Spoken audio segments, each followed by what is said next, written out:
world champion kickboxer, pimp, mafia-associated criminal. Like, I've got all this stuff, and everyone's like, who is this dude? Like, surely it can't all be true. Well, it's all true. Several months later. She's trying to frame me, but God knows the truth. There's no evidence in my files. I've done nothing wrong. Everybody knows I'm innocent. They charge me with garbage because they have nothing. There are no victims. I've done nothing wrong. Nobody believes I'm a bad person. 99% of the comments on any of my videos are positive. It's all hilarious, bro. It's a joke. Human trafficking for TikTok. The whole thing's a joke. If you repeat a lie long enough, it'll eventually become the truth. Or at least that's his intention. Andrew Tate is a fraud, plain and simple. And frankly, he's only getting worse as time goes on. He's lying through his teeth on every single podcast he goes on. He's scamming his own fans. He faked having lung cancer for sympathy points on the internet. And he's even stooped as low as suing his own victims in an attempt to silence them. And somehow, that's not even the tip of the iceberg. So I think it's about time that somebody finally exposed Andrew for who he truly is. All people that love the truth gotta be happy if the truth coming out and lies is getting exposed. That's just what time it is. 2024, folks. Now, when I first discovered Andrew Tate, I thought he was just another cringy fake guru. But after gaining a little bit of knowledge and watching a few hours of his content, I, like many others, discovered something truly incredible. This tall, beautiful, bald man with moves like prime Michael Jackson, who just so happened to be the living embodiment of everything that a young man might aspire to be like. He's got the fame, money, success, supercars, a good physique, and on top of that, he's eloquent and well-spoken. Aside from when he's admitting to committing crimes on video, of course. I don't give a shit about having sex with beautiful women. I fuck them so they listen to me, so I can get what I actually want, which is not them. It's a means to an end. Every single Bond girl was exploited.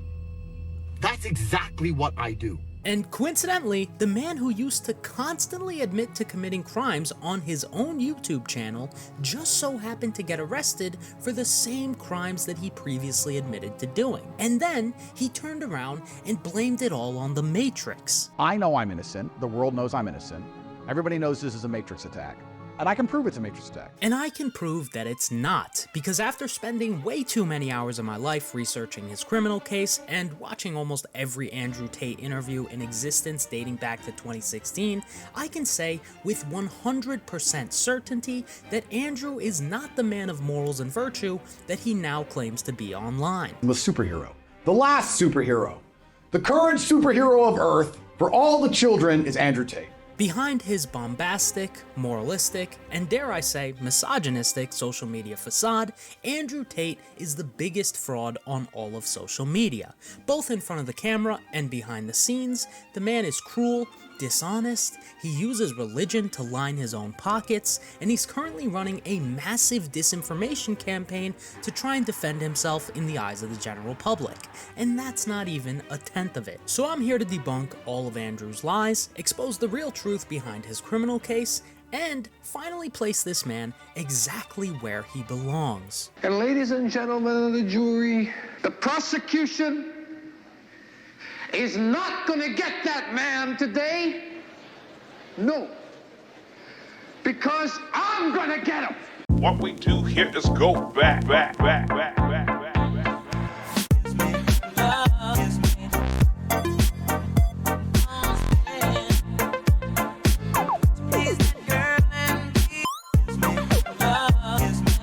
Andrew Tate needs absolutely no introduction. His backstory has already been covered extensively. I was a pimp. I'm a 4-time kickboxing world champion, 6'3", a multi-millionaire. Got a sexy bald head. But what hasn't been covered enough is how much of a straight-up pathological liar Andrew is at his core. You see, Andrew confidently lies on video more than anyone I've ever covered on this channel, and not even about important stuff all the time. Sometimes he just lies about minute details. How many times have you seen The Matrix? 15, 20. And because his full-time job nowadays is just yapping for hours on end on other people's podcasts, nobody can keep track of all of the nonsense that consistently comes out of his mouth. Because they've put up such a smokescreen of garbage that we're sitting here trying to go through the garbage. And the only reason we have to do that is because there is a proportion of the population who are so slave-minded. They're slave-minded.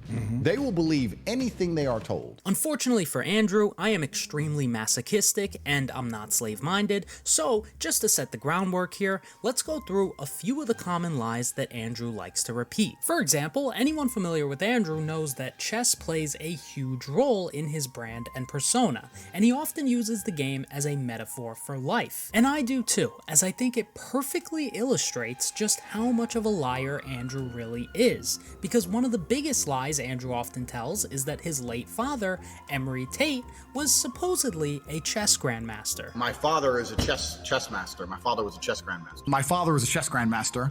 I was on track to become a chess grandmaster. So he was a legitimate chess grandmaster. My father was the highest rated black chess player in history. Really? Yeah. So my father was a big G in chess. Whoa. My father was a grandmaster. My father was a chess master. My father was a chess grandmaster. My father was a chess grandmaster. If you didn't know, a chess grandmaster is one of the best chess players in the world, and it's the highest rank that you can achieve in chess besides world champion. To put this into perspective, there's only about 2,000 grandmasters in the entire world, and there's hundreds of millions of players. Andrew's father, Emory, was in fact an excellent chess player. He was an international master, which is the rank below grandmaster, but he was never a grandmaster.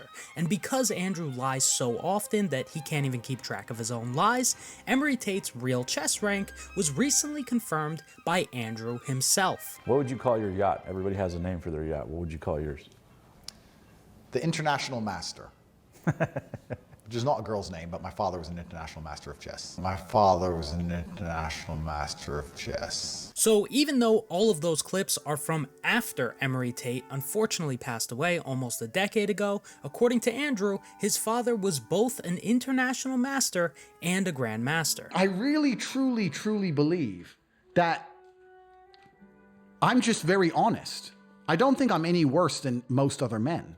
I just think I tell the truth. Lying about something so small like this only serves Andrew one purpose. It's an attempt at trying to make his past seem more interesting and inspiring than it really was. Or maybe it's just the brain damage kicking in. My CTE acting up. Wait a minute. Staying on the topic of chess, Andrew also makes up this insane lie about how he was the under-16 Indiana State chess champion at just 5 years old. So you played a lot as a kid? I was state chess champion age 5 in Indiana, the under-16s. I was the youngest to ever win it. I remember I was sitting there across from some 16-year-old. When you're like 5 and a half, that's scary, right? And I remember when I beat him, he cried. That made me happy. So fresh out of pre-K, Andrew was better at chess than people more than triple his age. Obviously, this is a complete lie. Anyone with an internet connection can find Andrew's verifiable US chess record at the link I've provided below, and according to the records, there wasn't even an under-16 tournament that Andrew participated in. Not only was Andrew not the under-16 Indiana State chess champion at the age of 5, there isn't even a single record of Andrew winning any chess tournament ever in the US. In fact, he was actually kind of mid. And once again, this guy can't even keep his own damn story straight. In this tweet right here, he claims that he won the under 12 competition when he was 5, and then in this old podcast he did before he was famous, he changed the age yet again. When I was in the under 15s in Indiana, I won the state chess championship at 5 years old, the youngest to ever win it. This has to be under investigation. Someone. When the alleged chess prodigy grew up, he naturally went on to become a world champion kickboxer, and Andrew used to lie about being a K1 kickboxing world champion on his old Twitter bio, as you can see here. My Twitter always gets banned. It's a weird handle right now because it always gets banned. It's Ofwudan, OFWUDAN. If you didn't know, K1 used to be one of the top kickboxing organizations in the entire world, but if you check his website now, you can clearly see that none of his old kickboxing world world champion belts are from K1. 3 of his belts are from ISKA, and 1 of them is from Infusion, and neither of those 2 organizations are generally recognized as elite level competition like Glory or K1 in its heyday. And that's exactly why one of the most accomplished kickboxers of Andrew's generation, Gabriel Varga, didn't even know who Andrew Tate was before he became a famous content creator. But I have had many subscribers say, what do you think about Andrew Tate? Because this guy a real kickboxer, and I kind of went, well, I've never heard of him, and I just didn't bother looking him up, because I went, if I haven't heard of somebody, chances are it's not that important for me to actually go and critique them. They haven't really done anything of note. The reason why Gabriel didn't have a clue who Andrew was is because Andrew was never one of the best kickboxers in the world, as the title world champion would normally indicate. Because in kickboxing, they hand out belts like McDonald's hands out Happy Meal toys. So, although getting any sort of belt is definitely still a great achievement in life, it only makes you a world champion by technicality. World champion of what? Nothing. Now, I'm not saying Andrew was a bad kickboxer, but he's just not as good as he claims he was. You ever been knocked out cold? I've been knocked out cold once. Actually. What was that like? Like, what is... Only once in 87 fights, which is good for a career. I've been knocked out cold once. Only once in 87 fights. Because his alleged 76-9 record isn't from consistently fighting guys who were the best of the best. In fact, a lot of Andrew's recorded fights were against straight up tomato cans. His last fight was against a literal teenager. Who the f*** is that guy? Who the f*** is that? This should be a hate crime, not a sanctioned fight. And if you go on Andrew's Wikipedia page and look at his record, only 4 of the guys he's ever fought even have their own page. So is Andrew technically a world champion kickboxer? Yes, but a paper champion, because his world championship kickboxing belts are the equivalent of me beating Neon in a boxing match, then going on and claiming to be an undefeated pro boxer. Would it technically be true? Sure, but it's not really as impressive as it sounds. Am I wrong about that? I think I'm kind of right about that. In my opinion, the most blatantly disrespectful lie that Andrew has told to the general public is that he's bald by choice. Why are you bald? I shaved all my hair off, and I'll tell you why. Because people make fun of me for being bald. Hey, you're bald. As in, like, I haven't noticed something. Right. Well, yeah, correct. Yeah. I shave my head 3 times a week. Like, so I could grow hair back as beautiful as yours. Thank you.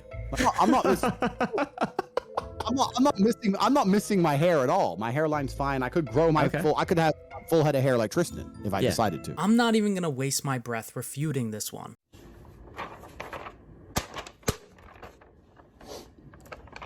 What's this, you fucking piece of shit?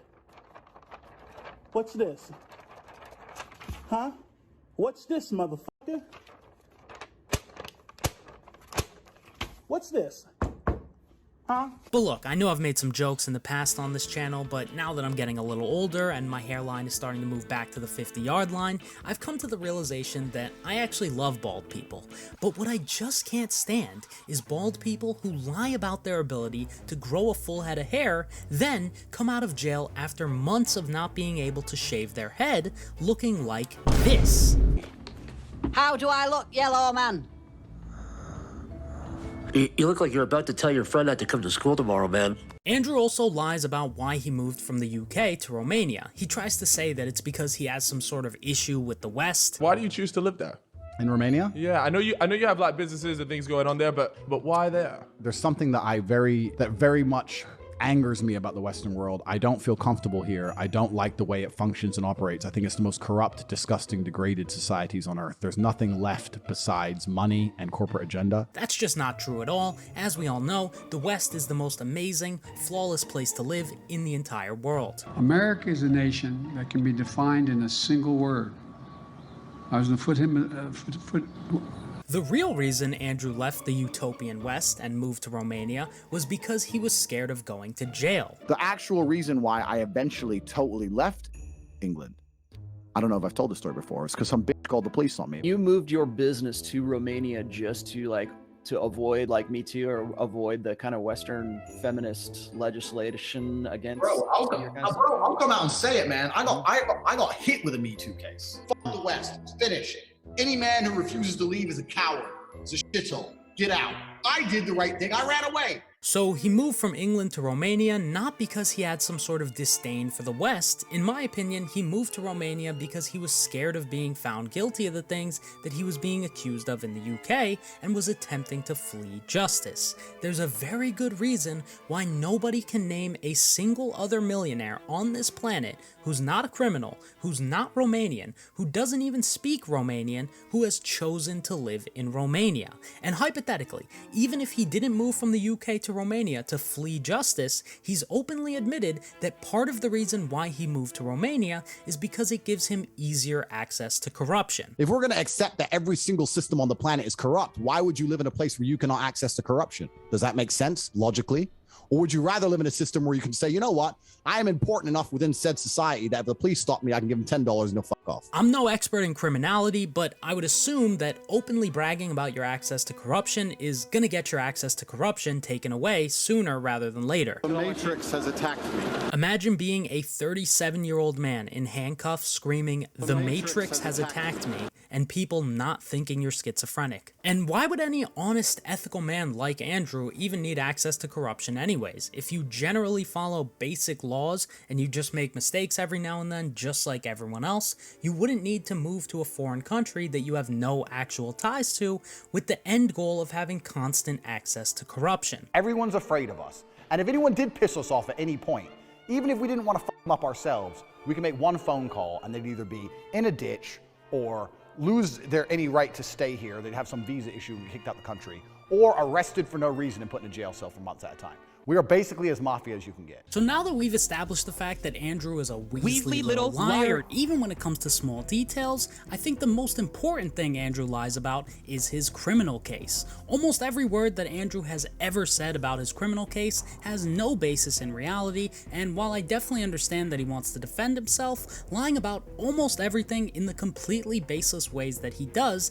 is just not a very good strategy. I was talking to a friend the other day and he was saying, so your charges are you were nice to a girl and asked her to do TikTok and keep the money. I said, no, I didn't ask her to do anything. I was nice to a girl who had a TikTok account, and they're saying I stole the money from the TikTok account. They have no proof of this. Just so we're all on the same page here, Andrew and his brother Tristan and two of their associates, Luana Radu and Georgiana Nagal, are being charged with human trafficking and forming an organized crime group where they allegedly exploited women by recruiting them under false pretenses and forced them into making explicit content for financial gain. In addition to that, the UK recently issued an arrest warrant for Andrew and his brother, and they're going to face separate charges of sexual aggression in England. Andrew has also recently been served with a UK civil lawsuit, which includes allegations of rape and sexual assault. So regardless of the outcome of the first case, after the trial in Romania is over, they're going to be extradited to the UK and go through another criminal trial. And on top of that, at the end of the first Romanian indictment, it says there's a second indictment currently being made against the Tates that's going to include charges of money laundering,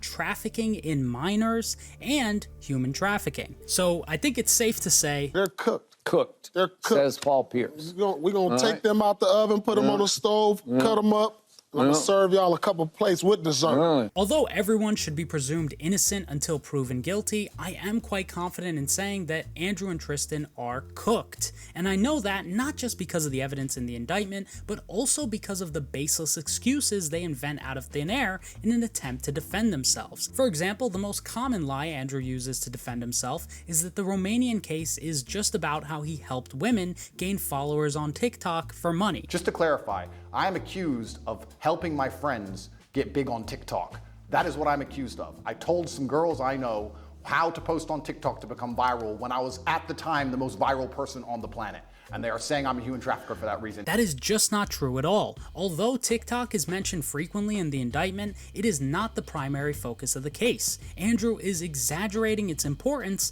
as a way to distract his fans from the severity of his alleged crimes. What Andrew and Tristan are accused of is using TikTok as a funnel to get customers, from TikTok and onto OnlyFans. This is confirmed in the indictment statement where Tristan says, "We need to ensure that these successful TikTok days can translate into more money on OnlyFans. If you give a girl the power to make a lot of money on TikTok, you risk losing her. TikTok should be used to direct money to OnlyFans." So they wanted the girls to use TikTok not as a primary source of revenue, but as a sales funnel to get people onto explicit websites. And the reason why they were doing that is because the Tates had control of the women's accounts on the explicit websites. As evidenced by Tristan's own statement, he wouldn't trust any of the women on OnlyFans with their own passwords or any of the other sites that they were making explicit content on. "I don't want to tell them they have OnlyFans. I want that money to be used by me and you." So this shows that they systematically had control over the victims' accounts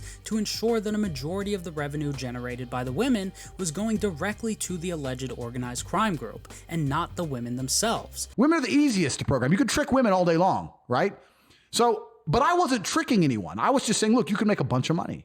I never exploited anybody. I never hit a girl. I never hurt nobody. I didn't even have to raise my voice. I was a positively inspirational and motivating person. I was a pimp. And by having control over their accounts, they also maximize the victim's dependency on the Tates and minimize the victim's autonomy. And luckily for Andrew, he has previously spoken about maximizing a woman's dependency on himself in order to retain women working for him. But when you start with a girl, you download OnlyFans on your phone.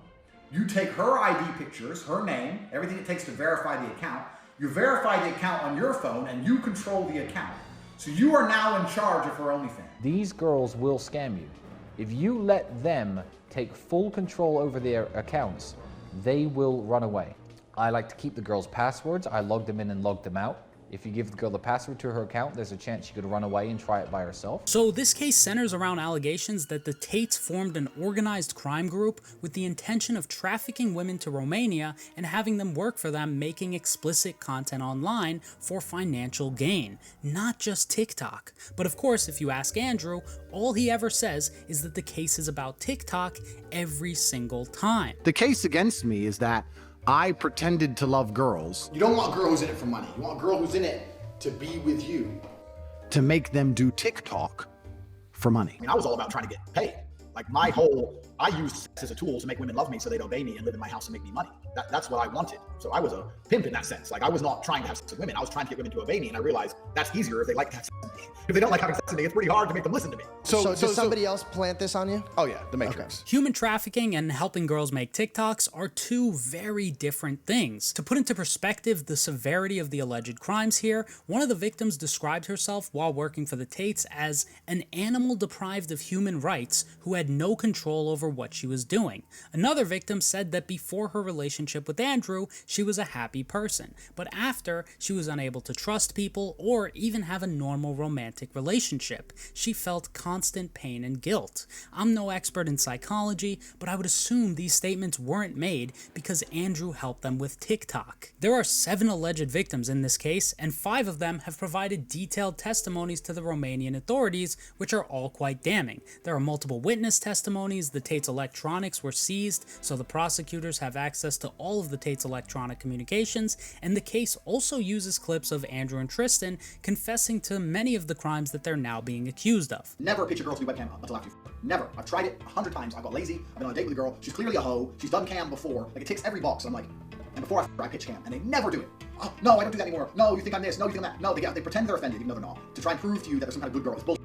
Fuck them first. Do not ever ask a girl to work for you until you have to. After you fuck her, I wouldn't say no once because you stop passing the test. Fuck her, do the test, pass the test, fuck her 2 or 3 more times. I'd say maybe 2 weeks, 3 weeks after that. Say I'm thinking of starting this business. One of the things Andrew is being accused of is using the Loverboy method to recruit women into his webcam and OnlyFans business. This strategy is essentially seducing someone under false pretenses such as marriage, and in that clip, he admits that he was intentionally misleading the women that he was trying to recruit because if he didn't mislead them, he wouldn't be able to get what he wants. A great example of Andrew using the Loverboy method to manipulate a woman into moving to Romania and working for him is what Andrew did to victim 2.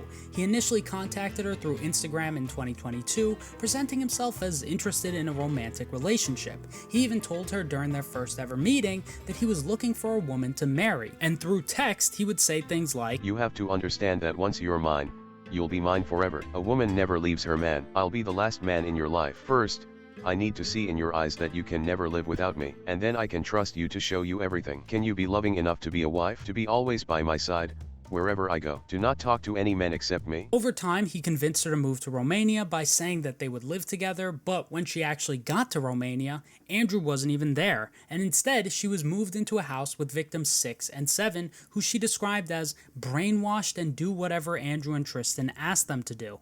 And after a few weeks, victim 2 realized that her movements were restricted, and she was only able to leave the house if she was accompanied by others. And over time, she was eventually convinced into creating content for OnlyFans, which she was initially very reluctant to do. And despite Andrew's initial promises of exclusivity and marriage, over time Andrew's behavior shifted to a cruel form of manipulation, as at one point in the relationship, Andrew started referring to her as his slave, which enforces strict obedience, specifically in the context of someone being restricted in where they can go. Luckily, victim 2 was able to escape the situation in 2022 with the help of law enforcement, but ultimately that is a completely unnecessary problem for someone to have in life. Nobody should require law enforcement to help them leave a job that they didn't consent to doing in the first place. And to add insult to injury, at that time, Andrew was actively teaching his fans how to use the Loverboy method to exploit other women in the same way he did to victim 2. Andrew used to sell an interesting product on his website called the PhD program, which stands for Pimping Hose Degree,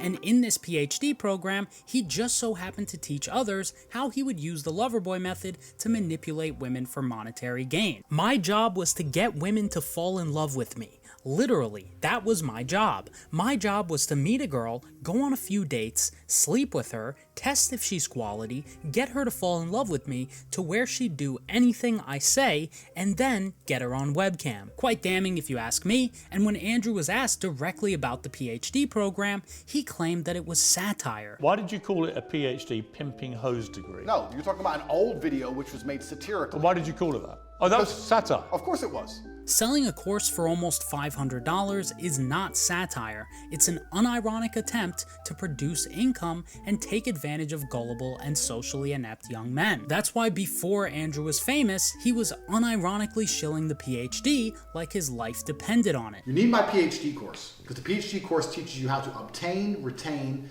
and satisfy women. On CoverTake.com, I have my PhD program, and that is PhD is a Pimpin' Hose Degree. Clever. That teaches basically how I got girls, how I met girls, how I got girls to like me, how I got girls to fall in love with me to work on webcam for me. Because that's what I did. That was my MO, was find girls, make them love me, and make them work for me. And that's how I got rich. So that teaches everything I know from start to finish about not only getting girls, not only obtaining them, but retaining them. Because that's a completely different game as well. The PhD course, the Pimping Hose Degree, was teaching people how I managed females in those scenarios. How I controlled their emotions, how I convinced them to work and give me most of their money, how I convinced them to share me with other women, why they obeyed me. Notice how in those clips he's not describing normal relationships with women, he's describing a systematic way of controlling women, kind of like a pimp. I've had guys come to me all the time and go, "You're a fucking pimp." Like I'm supposed to be like, "No, I'm not." I'm like, "Yeah, I am, motherfucker. Yeah, I'm a pimp." With that being said, let's take a look at how this self-admitted pimp's employees were being treated while they were working for him. Anyone who watches State Confidential knows I'm all over the place. So I end up with all these chicks just stuck in their house, sitting there, bored, completely in love with me. And of course, they don't go out. They're not allowed out. Like, oh, Tate's away, so they go out with their friends. No. You don't go to the club with your friends. I don't know what kind of bitch-ass dude is letting his chicks go to the club with her friends without him. No. You stay in the house. You don't go nowhere.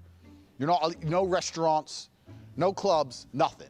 There's nowhere else I'd rather have my genuinely hot girl than in my fucking bedroom making me money. What the fuck I let her out into the world for? When I used to hear him say things like that, I thought he was just playing a character or being a more hyperbolic version of himself to get more attention on social media. But that's just not the case, unfortunately. According to the alleged victims themselves, Andrew and his associates would actually restrict the movement and freedom of the women who worked for him as a form of control. Victim 1 claimed that she could not leave without Tristan's permission, and that he threatened to find her and punish her if she attempted to escape.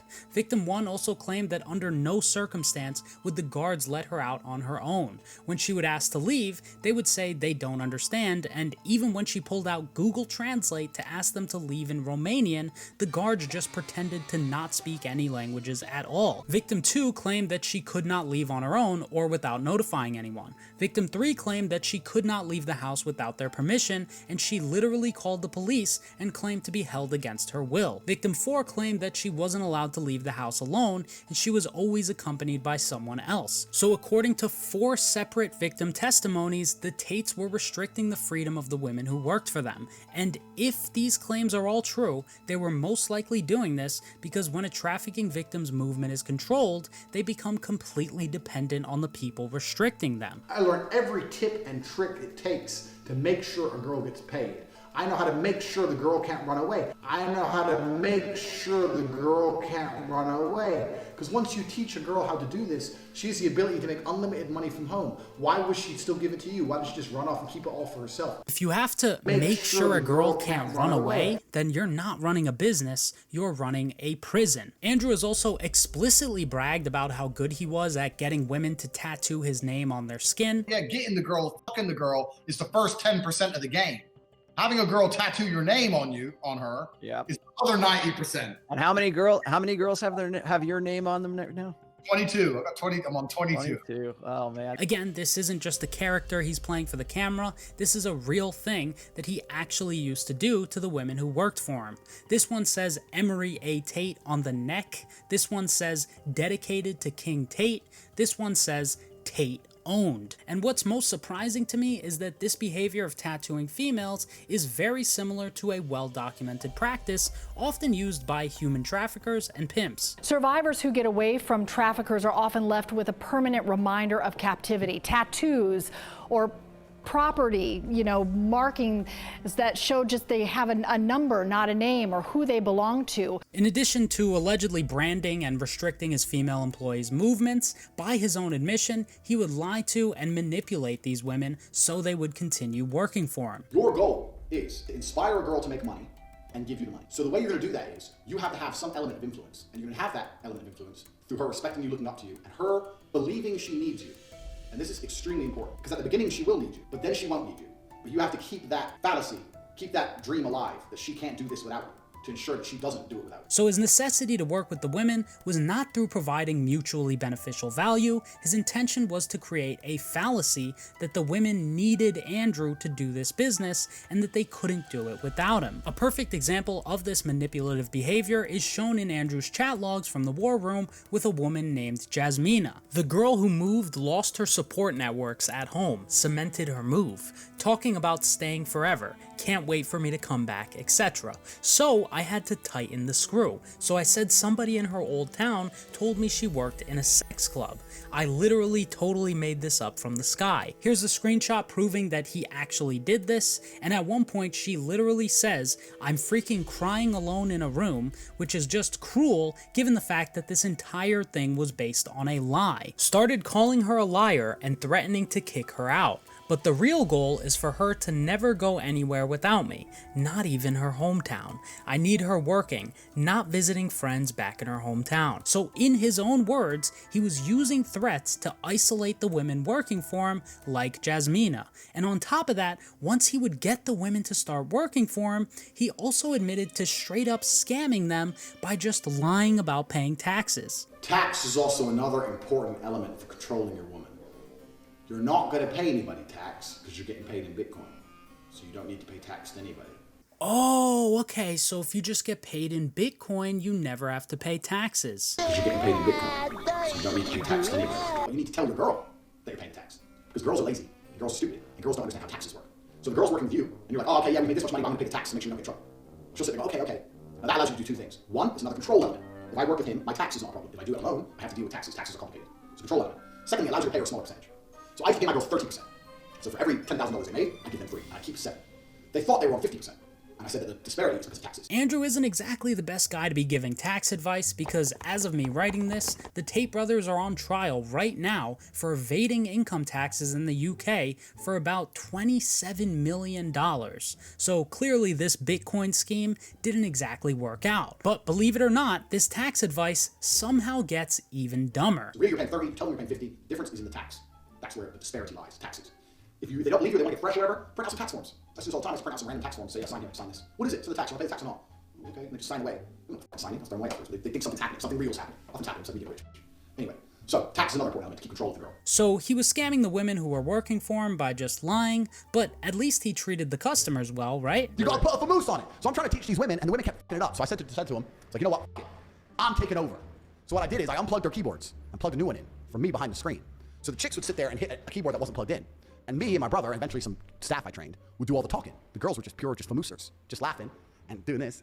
But out, and they're talking to fucking ice cold hustlers. We were taking their money, all of it. They come and say, what kind of, all of it. We were fucking milking them dry. Milking them dry. According to this now self-proclaimed Muslim man, his aroused male customers thought they were speaking to these women on the screen, but in reality, they were speaking to a 6'3" bald man who, by his own admission, was trying to milk them dry. They're people without morals. And if you have no morality on a long enough time scale, God will teach you a lesson. They're fucking morally bankrupt individuals. They're just sitting there typing, and I'd type 16, 17 hours a day. But I pull in, say, 3 grand a day, 4 grand a day. So that became my new life, right? I went from kickboxer to fucking pretend girl on the internet. Hey, yo, that's crazy.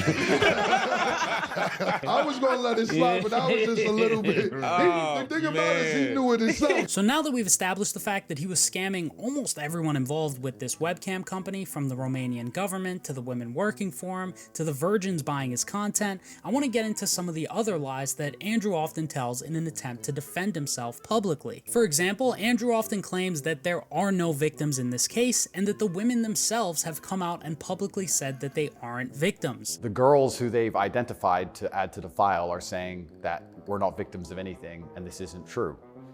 But the state believes it's true. The 2 victims who the DCOT are accusing me of using the Loverboy method on have made videos saying, he just told us how to do social media, we're not victims. And for once, there's actually a little bit of truth there. 2 women have come out and stated that they aren't victims and that the Tates are good guys.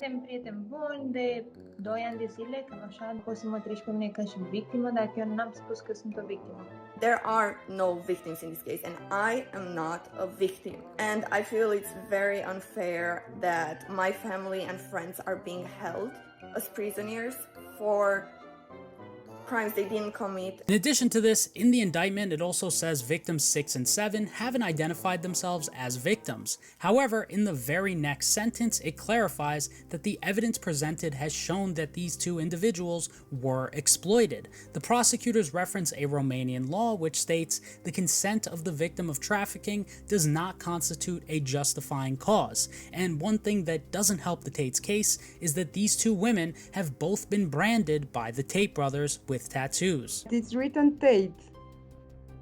Yeah, it is. Why? I have lots of tattoos, different ones. The Harry Potter tattoo, the woman's on. Am pe mâna stângă tatuajul ăsta care scrie Tate Girl, pe care l-am făcut din respect pentru. And if that wasn't bad enough, while Andrew was in jail, he went on a recorded line and specifically told his cousin Luke to get these 2 women to make videos defending him and his brother. So in my opinion, those videos made by the women defending the Tates don't hold much weight, as they've been specifically instructed to make those videos. And on top of that, according to the prosecution, Andrew transported these 2 women to Dubai, a place which coincidentally doesn't have an extradition treaty with Romania. And hypothetically, even if these 2 women aren't victims of anything, the 5 other alleged victims are real people who've given real testimonies to the Romanian authorities. And in my opinion, they shouldn't be discredited completely based on the statements of 2 women who were specifically instructed to defend the Tates. Another straight up lie Andrew likes to try and purport is that he hasn't been involved in the webcam business for an extended period of time. First off, how long ago was your webcam business? Yeah, so I stopped having any involvement with it, I think 8 to 9 years ago I stopped. It was a long time ago. It was at the early stages of the internet. 10 years ago, I helped women promote their profiles on the internet. Correct. 10 years ago. Firstly, I have not been involved with it for 7 years. It's not how I make money. I haven't touched it for a very long time. I believe girls who get constantly naked on the internet are not empowering themselves. They're actually embarrassing themselves. I do believe that. Did I once profit from that 15 years ago? Yes. First of all, this guy needs to get his damn story straight. Was it 7, 8, 9, 10, or 15 years ago? It's none of them. Reason why he can't remember exactly how long ago it was is because he's lying every single time. Here's a tweet from 2020 where he explicitly says, "Me and my 8 girls counted over $1 million this month in webcam revenue." Here's another one from 2020 where he says, I own a webcam studio. It's no secret. I've never tried to hide it. I don't know how much more clear you can possibly be than that, but here's Andrew admitting that he scaled his webcam business back up during the pandemic. Corona came, it was locked down, my casinos were closed, so I lost an income. I was making $500,000 a month from casinos. That closed because they're physical locations in Romania. And I thought, well, everyone's at home bored. Let me get the webcam going again. So I got 20 more girls online. We scaled that back up to $300,000 or $400,000 a month. So I got back into the game hard. These guys are genuinely psychotic when it comes to the lies that they tell on video. Tristan was still receiving income from webcam sites in August of 2022, which was just 4 months before their arrest. And in this tweet here, Luana was advertising her OnlyFans just a few days before the arrest. So for Andrew to pretend like all of this irrefutable evidence that he knows for a fact is out there equates to being 7, 8, 9, 10, or 15 years ago is just disrespectful to the general public. That's why I'm top G. Everything I say is fucking true all the time. In my opinion, the most absurd lie that Andrew tells is that the reason he's been arrested for human trafficking is because it's all just some Matrix attack on him and that he's completely innocent of everything. If you're a man like me who stands up and tells the truth, they already know you're guilty. So they're like, oh, okay, he's guilty of something. Teach him a lesson. I was in jail because I spoke against power, because I told the truth about COVID, because I told the truth about the war in Ukraine, because I told the truth about all of these things. I don't understand why people would want to put you in jail for giving your opinions about COVID or Ukraine. Why would they? Why wouldn't they? It's insane to me that Andrew thinks he can look a 60-year-old man directly in the eyes and tell him that he's been charged with human trafficking because of his personal opinions on COVID and Ukraine. His opinions on either of those two issues are not in any way groundbreaking, and opinions are not even close to the reason why he went to jail. Andrew got his home raided in April of 2022 because of a report to the Romanian police about the unlawful deprivation of liberty involving victim 1 and others, which then led to further investigations into more serious offenses. April of 2022 was months before Andrew even became famous in the summer of 2022, so that fact alone discredits the Matrix narrative 100%. And by the way, there's no fucking Matrix. Okay, the Matrix is get me this, get me that, hold. Bullshit. Your own words, your own actions is what's putting you where you are. You would have thought the alpha male self-help guru would actually take some accountability for his own actions, but instead, he just chooses to deflect all of his personal problems onto a group of people that he's too scared to even define publicly. I don't really want to talk too much in depth about who I think they are, because I'm trying to stay alive and I would never kill myself. Who's they? Who's the bad guy?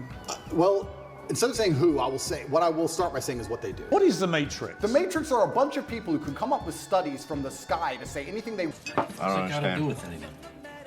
What the fuck are you talking about? I've watched almost every Andrew Tate interview on YouTube, and I still don't know exactly what or who the Matrix are. The guy is literally fighting against an imaginary enemy. And I gotta give Andrew some credit, the Matrix is the ultimate gaslighting tool. Everything bad that happens to him in life can just be blamed on this inexplicable group, but anything good that happens to him is because of his general excellence in life. To disagree with me and to step to me in any regard is only to discredit yourself. Because if you cannot acknowledge my supreme abilities and undeniable achievements, then you're nothing but a hater. And if you're a hater, you're a little bitch. And by positioning himself against this so-called Matrix, he's shifting the blame for his own actions onto the undefinable group of people, which allows him to create a narrative where no matter what happens, he's the target of an orchestrated injustice and therefore a victim. And this works because he's actually done an excellent job of positioning himself as a martyr. He's one of the top anti-establishment voices in the entire world, he's positioned himself against PC culture, and one thing that actually helps him in terms of being a martyr is that he actually has been targeted and banned by large social media platforms, which is a classic David versus Goliath story. But that doesn't necessarily mean that he's being unfairly targeted in terms of his criminal case. Andrew is not telling some forbidden or secret knowledge that cannot be shared with the general public, he's just really good at gaslighting his fans, which is why before he was arrested, he made sure to predict his arrest and primed his audience to oppose that arrest without critically examining it. You get 3 lives when you attack powerful people. They first ban you and try and shut you up. Secondly, they'll put you in jail for something you didn't do. And thirdly, they'll kill you. So I've used my first life, which is kind of upsetting, when you know that next is going to be some false charges. The two worst ones. Yeah, and if you survive the false charges, you just die. Imagine I never told the world 25 times they're gonna put me in jail for no reason. Like the second I went to jail for no reason, that helped me a lot.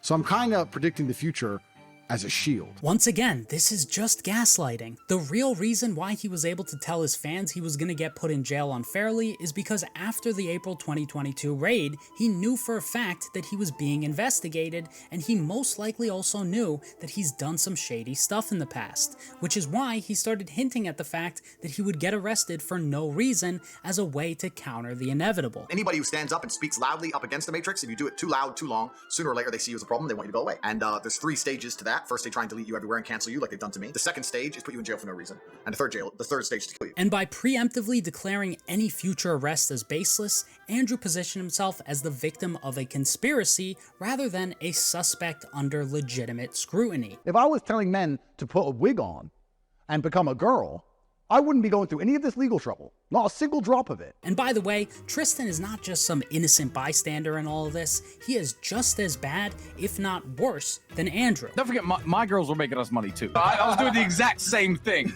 just for the record. I have recruited, I think, although you've worked with a lot, more girls into, I guess, the adult entertainment industry than anyone else. I really have. I used to think Tristan was the more rational and less hyperbolic version of Andrew, who was just along for the ride, but as usual, I was wrong. This guy is a complete monster. Here's a tweet from his old Twitter account. On Twitter, just type in "The Talisman Lives." My @ is Lives Talisman. You can find all my opinions there. And before Tristan was famous, he also used to be very transparent about the fact that he was really into virgin and younger women. When you run game like me and meet the women who I meet and roll in the circles I meet, you meet beautiful virgins sometimes.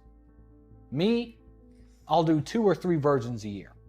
There is a tactic which I'm going to share with you on how to date a virgin. Yeah, we're good on that, bro. This guy looks like he's about 30 years old in this clip, and he's giving lessons on how to go pick up virgin women. And I think the reason why Tristan used to be so openly into younger women is because they're less experienced in dating, which makes them more vulnerable to manipulation and false promises. One of my main chicks has 200,000 Instagram followers, and I took her virginity when she was 17. I love kids, Charlie. I love kids. Tristan. I would really not be screaming that at the top of your lungs.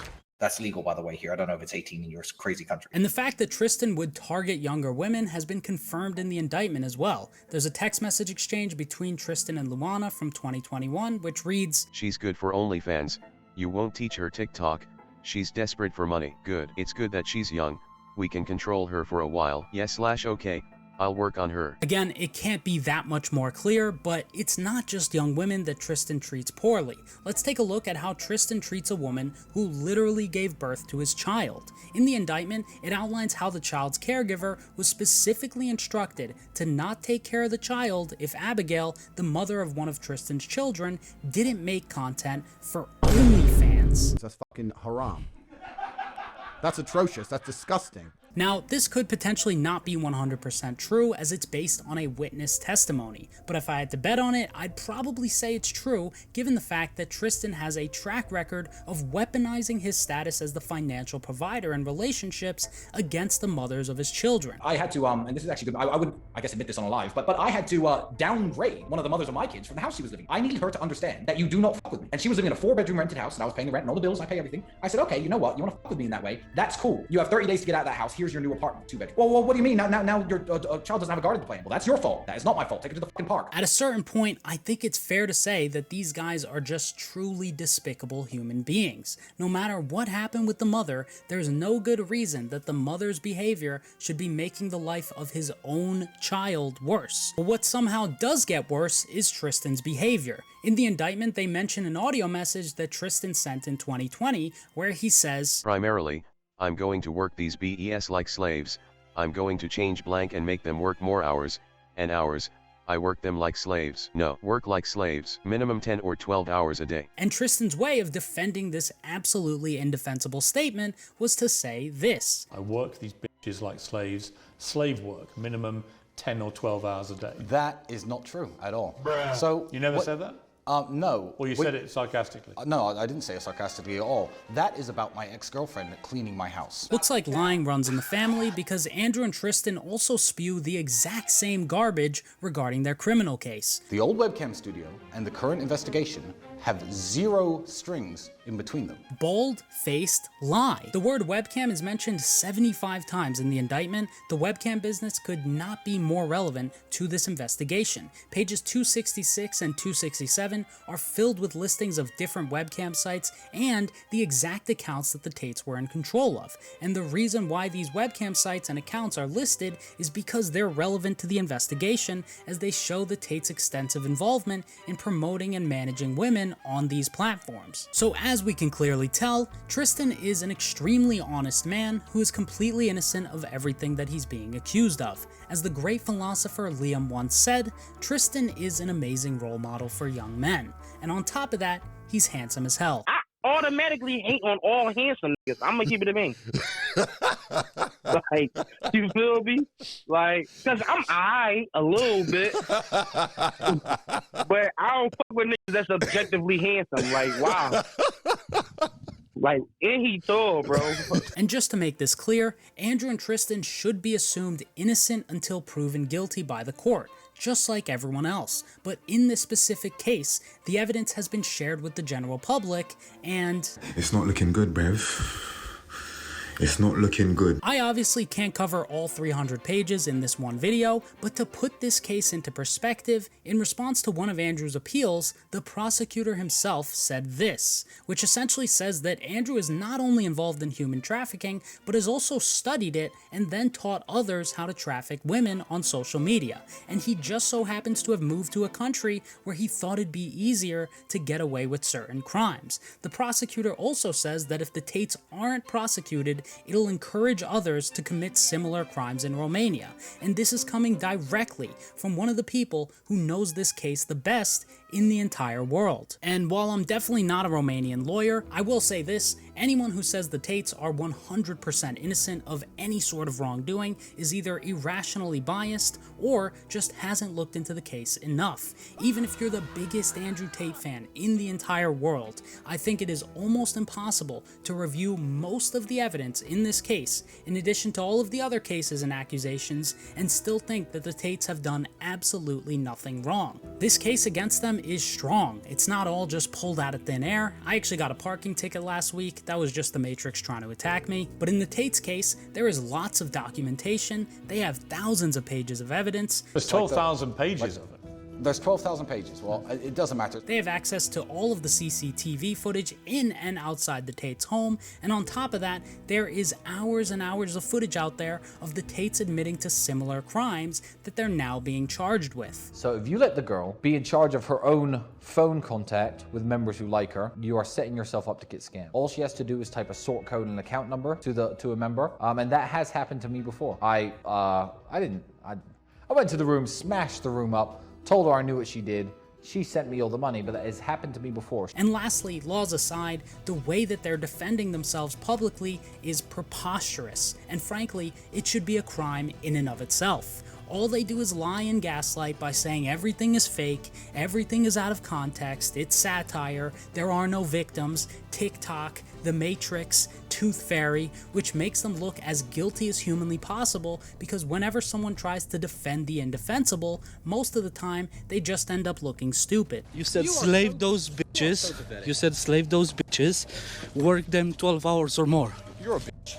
In my opinion, all of that combined puts the prosecution in a very strong position and the defendants in a very bad position. But at the end of the day, this is a criminal trial and anything can happen. The outcome is never going to be guaranteed one way or another, and it is 100% up to the court to decide whether the Tates are guilty or innocent of what they're being accused of. Do you ever look around you and just look at the world and feel like, kind of like we're in the Matrix, like there's something missing? Number one enemy of the Matrix. They project a false version of reality in real time that people subscribe to. I'm the enemy of the Matrix. Everything I've ever said about the Matrix is true. Most people are starting to realize and wake up from the Matrix and understand there are no political solutions because it's all a scam and it's all a lie. Despite Andrew's attempts to blame all of his personal problems on the alleged Matrix, Andrew is actually the one who runs his own Matrix behind closed doors. And the reason I call it the Matrix is because A false reality is being projected onto humanity, and they do that by controlling narrative. Andrew's #1 way of controlling narratives is through disinformation. And the main thing that allows him to spread disinformation on a mass scale is the fact that he generally only does softball interviews with partisan hacks like Candace Owens, Carlson, and Patrick Grift David, who are all somehow viewed by many as serious political commentators. And I mentioned these three specifically because in all of their interviews with Andrew, what they do is intentionally stay ignorant about the actual facts of the case, and they just take Andrew at his word and barely challenge him, which allows him to spread disinformation to every single viewer. So what are you charged with? That's a really good question. I'm charged with being the head of an organized criminal group, which is in charge of recruiting girls to make TikTok videos to steal the money from the TikTok views. Recruiting girls to make TikTok videos and stealing the money. So it's really a financial crime? Even just asking that question shows how negligent Tucker was about researching the case. And what makes this negligence inexcusable is the fact that Tucker literally took a 12-hour flight to Romania to do that interview. So he could have just done an hour or two of research while he was sitting on a plane by himself, ripping zins and watching Trump speeches. I'm a guy, I'll tell you right now, this is what I do. I don't do research. None? None. No Google search? No Google search, no nothing. But Tucker chose not to do any research because he's playing team sports, so he prioritizes the best interests of his political allies for monetary gain over the actual truth, kind of like our friend Candace Owens. I do think what's happening right now is they are wrongly conflating you having run a webcam business, however long it was ago, to the criminal cases happening in Romania. Keep in mind, in this exact same interview, Candace claims to have read the indictment on numerous occasions. And I read the indictment again. I've read the indictment, and I do want to make it clear that is the definition given in the indictment of what they're referring to. And they mention OnlyFans. Correct. On the indictment page. So Candace claims to have read the indictment, but then makes the obviously false claim that the webcam studio is being wrongfully conflated with the current indictment for human trafficking, and then she goes on to allow Andrew to spread whatever propaganda he wants on her platform uncontested. I'll give a very quick rundown on the case. Everything from these old videos, old clips, my webcam company, things that happened 10 years ago have absolutely nothing to do with the criminal case. Absolutely zero. Anything you see from before 2021 has nothing to do with the case. None of that is true. Victim 5's testimony is 100% based on her working for Andrew on webcam, and it spans from 2016 through 2018, which last time I checked is before 2021. And some of the old clips from before 2021 are quoted word for word in the indictment. Yet, Candace, who apparently read the indictment, says that these blatant lies are correct. So Candace either lied about reading the indictment on numerous occasions in order to make it seem like she actually did research, or she is lying on purpose to cover for Andrew because it helps her grift to her highly intelligent fan base. You know who's really slashing the woke army? Who? Candace Owens. Correct. I'm just saying, I've seen some clips of her with the saber. Another great example of Andrew engaging in spreading disinformation is when he faked having lung cancer in March of 2023 for what I would assume was an attempt to flee the country for medical care. What happened was Andrew and his team intentionally leaked medical records claiming that he had lung cancer. Here's Andrew's close friend and doppelganger, Sterling Cooper, confirming in writing that Andrew has cancer. Here's Andrew's other friend and other doppelganger, the sartorial shooter, also confirming that Andrew has cancer. He even specifically says, I was the one driving with him to and from the hospitals in Dubai. And in Andrew's interview with Patrick Bet David, Andrew was asked point blank about when he allegedly got lung cancer in jail. What about these stories that came out that you've got cancer and lung cancer and then you were poisoned and these matrix attacks? Yeah, so are you planting these stories? No. Are they making these things up? No, so the cancer thing is interesting.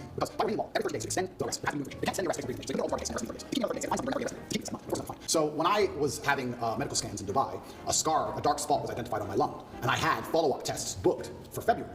So when After the first 30 days, I called up my PA and she said, are you coming to Dubai? I said, well, yeah, if they let me go at the end of these 30 days, I'll come to Dubai for my medical tests. They took that conversation and shown it and used it in court, saying I'm trying to flee the country. I'm trying to escape the judicial system as motivation for the second month's arrest. And the judge agreed and locked me in jail because I said I would go to a medical appointment if I was free. If the two interviewers had done even an ounce of research prior to this interview, they would have known that's not true. That's not what happened. Although I'm not a doctor, these documents clearly state that he had a suspicious lesion that could have possibly been cancer, not that he has cancer. Yet, two close associates of Andrew's said that it was definitively cancer on the exact same day, proving that this was a coordinated lie that they spread. And just 2 days later, Andrew tweeted, I do not have lung cancer, so which one is it? In my opinion, this proves that this cancer story was intentionally spread disinformation that they later had to walk back because it didn't work in terms of allowing Andrew to leave Romania. So while I definitely don't expect anyone to do dozens of hours of research just to have a conversation with Andrew, if you're going to LARP as a political commentator who's doing a serious interview with him, maybe just an hour or two on the way over would be sufficient. Otherwise, you're choosing to take part in Andrew's disinformation campaign for monetary gain. And I think it's safe to say that Tucker, Candace, and PBD have all made tons of money by allowing Andrew to deliberately spread disinformation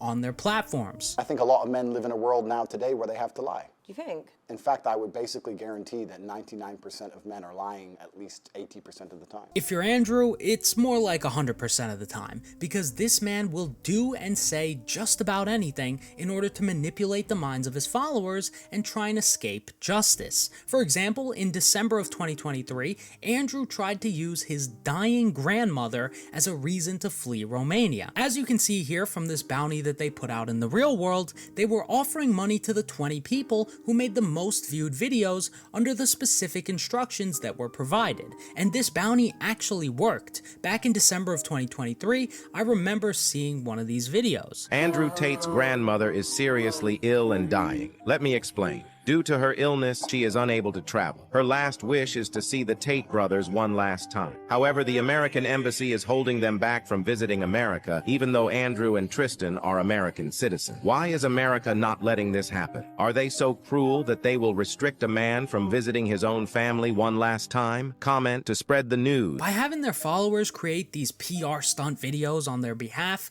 the Tates were trying to influence public perception of the case and leverage diplomatic pressure against the American embassy to pressure them into helping the Tates leave Romania, which in my opinion is just silly because there's really not much the American government can do to help them. They've allegedly broken the laws in a foreign country, and the Romanians are investigating and enforcing their own laws, which they have every right to do, especially given Andrew and Tristan's blatant disrespect to them. Oh no, not a court in Romania.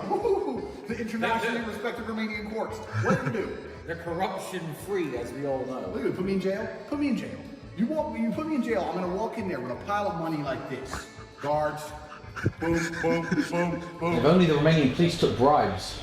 I mean, what a wonderful world that would be. Of course it's unjust. There's no justice in Romania, unfortunately. Andrew also claimed that his mother had a heart attack in another attempt to flee Romania. Well, I had a heart attack. Get the fuck up. What's wrong with you? Go to hospital later. Have a drink. Cigarette. Cup of coffee, back in the game. Fucking having heart attacks near me, little pussy. And just like every other sentence that comes out of Andrew's mouth, he completely lied about his mother having a heart attack. According to the court, what actually happened is that his mother called an ambulance after experiencing an undisclosed medical emergency and received an EKG and a cardiac checkup, and she was later discharged. She did not have a heart attack or any sort of life-threatening medical condition which would require the Tates to leave the country. So although I hope his mother stays healthy and is okay, yet again, Andrew created false information out of thin air and tried to weaponize that false information against the Romanian government for what I would assume was an attempt to escape justice. What I don't understand is why anybody listens to anything they say. I know, it is because they've been caught lying so many times. In addition to constantly spreading false information to try and flee Romania, in an article written by BuzzFeed, they claimed that a group of 4,500 bot accounts tweeted in support of Andrew around the same time that he was arrested in December of 2022. Fake accounts were defined as those who had less than 10 followers and were created within the last 3 months, which is actually a really smart strategy because, as we all know, justice in Romania is determined by how many likes your Twitter posts get and not by the court. And having to artificially boost up his numbers through bot accounts shows that Andrew wants to appear more famous and well-liked than he really is. It's an attempt at creating social proof to influence public perception positively, which he seems to have some sort of an unhealthy obsession with. My team analyzed the comments on every single video I've ever made. I get a report every single day with the entire internet, what's said about me, what's good, what's bad, etc. 99% of the comments on anything I ever do is positive. 90% of comments on my videos are positive. When I got the report from my team and they said 99.4%, I have my own team monitoring social media comments in real time. 99.9% of all comments are on my side. The majority of comments regarding me are still positive. My team analyzed it in real time, all the comments are on my side. The news movement, which has done a great job of covering Andrew, interviewed one of his former employees named Eli Anpa, and Eli also claimed that Andrew and his team use bot accounts on social media websites. We have many Twitter employees, we have Instagram employees, TikTok employees. When we want to, we can delete an account, but our preferred method of choice, because deleting is kind of harsh. For small accounts, we can just mark them, and that's it, and nobody really cares. But for bigger accounts, we use a thing called PR marketing campaigns and narrative control, meaning that we have big accounts that side with us, we have many smaller, real-looking, human-like accounts. So if you tweet something against Tate online, both big accounts with ties to the war room and smaller bot accounts will challenge you with a pro-Tate narrative. Whatever the perceived attack is on the Tate brand, that the marketing, the post, the tweet, the thread, whatever is purporting, we counter that with our Tate bots. We get big accounts to slander the person that's making that thread or that tweet or that post. And now that we have pretty strong evidence that Andrew has previously used bot accounts to artificially increase his numbers on social media, who's to say he's not botting on other things? Obviously, he is extremely famous and well-known regardless, but why should anyone trust that he has 9.6 million real Twitter followers when we know that he's most likely used bots on social media in the past? I will not compromise my integrity. The one thing people know when they look at me is I'm an integral person. I certainly have morals. Because Andrew has such good morals, he also uses his personal matrix to weaponize his fan base against those who speak out against him. A perfect example of this is what he did to KSI. When Andrew got deplatformed, KSI tweeted, "Thank God Andrew Tate got banned," and Andrew and his team's response to this was to try and get JJ cancelled. This is a message from Luke, Andrew's cousin, in their old Hustlers University chat, which reads, "Going to make a KSI cancelled bounty as well. The world needs to know KSI is a hypocrite who has done horrible things and that he should be cancelled himself. This is the counter-attack." So I did notice, I think it was around August, I was getting like a huge amount of hate. It was kind of weird. I was like, all of a sudden I had people trying to bring up my past. So Andrew and his boys are using their propaganda machine to engage in the same cancel culture garbage that they sit for hours on end criticizing. They're launching targeted harassment campaigns on people whose only crime is saying things that they personally dislike. Isn't there a pang of hypocrisy there? Well, there's a degree of hypocrisy, but I'm going to be hypocritical, and the reason for that is because I'm rich. Unfortunately for Andrew, being rich just isn't an excuse to be this hypocritical. I would never shout for any of the people who disagree with anything I say to be silenced or canceled.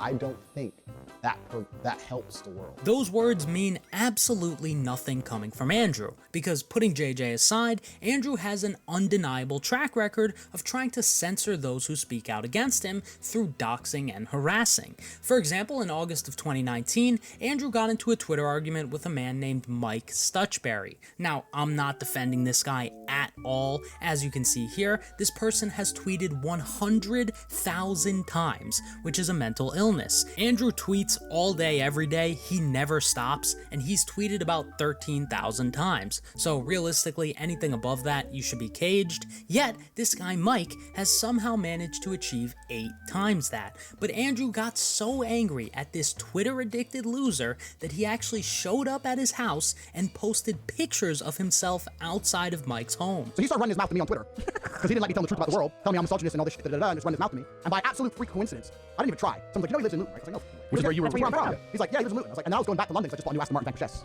You know, one of them things. You know, you leave Romania on the jet, you pick up your new Aston, what's the first place you're gonna go? And I was like, you know what? By coincidence, he just wrote some more shit. Oh, hey, misogynist, feminist. I was like, fuck you. So I drove to his house, but I went and knocked on his door, and he had a full mental breakdown.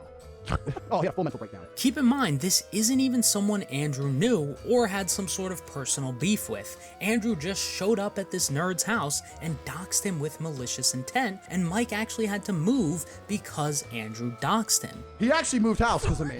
He did? Yeah, he left. What? Yeah, he moved house.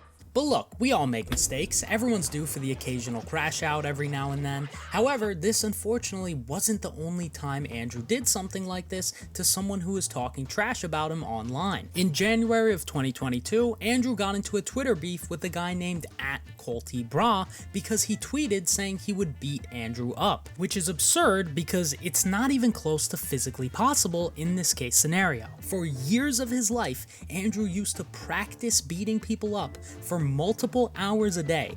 Nobody is beating him up unless they're also a pro fighter. I don't think you have the facilities for that, big man. But Andrew's ego got so damaged by this impossible statement that he immediately challenged this guy to a fight, and then, when Colton didn't accept, Andrew decided to post this guy's full home address in different tweets. Then he went on to post photos of Colton's mother and father and where they work. Then he allegedly sent his goons to Colton's house to try and intimidate him. And for the cherry on top, he then went on a podcast just to brag about how good he is at destroying his haters. First I put his street name, then I put his house number, and then when guys turned up at his house, I had to fly some friends of mine from Vegas to LA. Like, I had to spend money on this shit. This took time out of my life.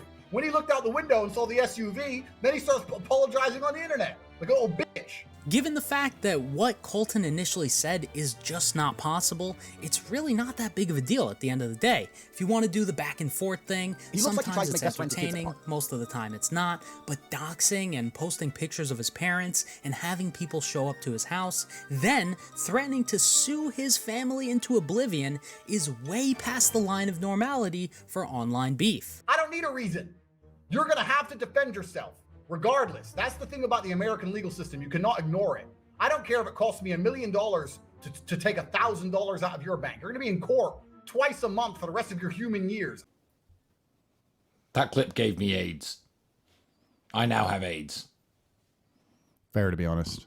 Watching this 35-year-old self-help guru brag about suing someone's entire family because he chose to dox him is just an absolute embarrassment to all of mankind. If the aliens saw this interaction, we would all get nuked, and I can't even say that it'd be undeserved. This is not the behavior of someone who should be giving self-help advice to anyone, specifically the youth, and all in all, it's just extremely unhealthy on all sides. Now this might strike some viewers as harsh, but I believe everyone involved in this story should die. Another way that Andrew weaponizes his fan base against those who dislike him is by directly telling his fans to defend him when people leave mean comments about him online. I really want to make it clear when you're defending me to try and do it in a respectful way, because sometimes haters come at me and talk a bunch of garbage. I don't want any of my fans to come along and say, well, you're an idiot, you're ugly, you're this. If you're going to defend me, do it respectfully. Even if people hate me, even if they're insulting me, don't insult them back. Hate doesn't beat hate. It just creates a brick wall. If somebody says they hate me, explain to them calmly that they don't understand the context. Show them a longer format video. Although he tried to qualify these statements by telling his fans to defend him in a respectful way, the message is still terrible. If Andrew chooses not to defend himself from someone, he clearly doesn't care. Otherwise, he'd respond himself. And if he actually cared about his fans, he would tell them that they probably shouldn't waste their time defending him on Twitter or in the comments section, regardless of how respectfully it's done. These people are completely and utterly slave-minded, genuinely slaves.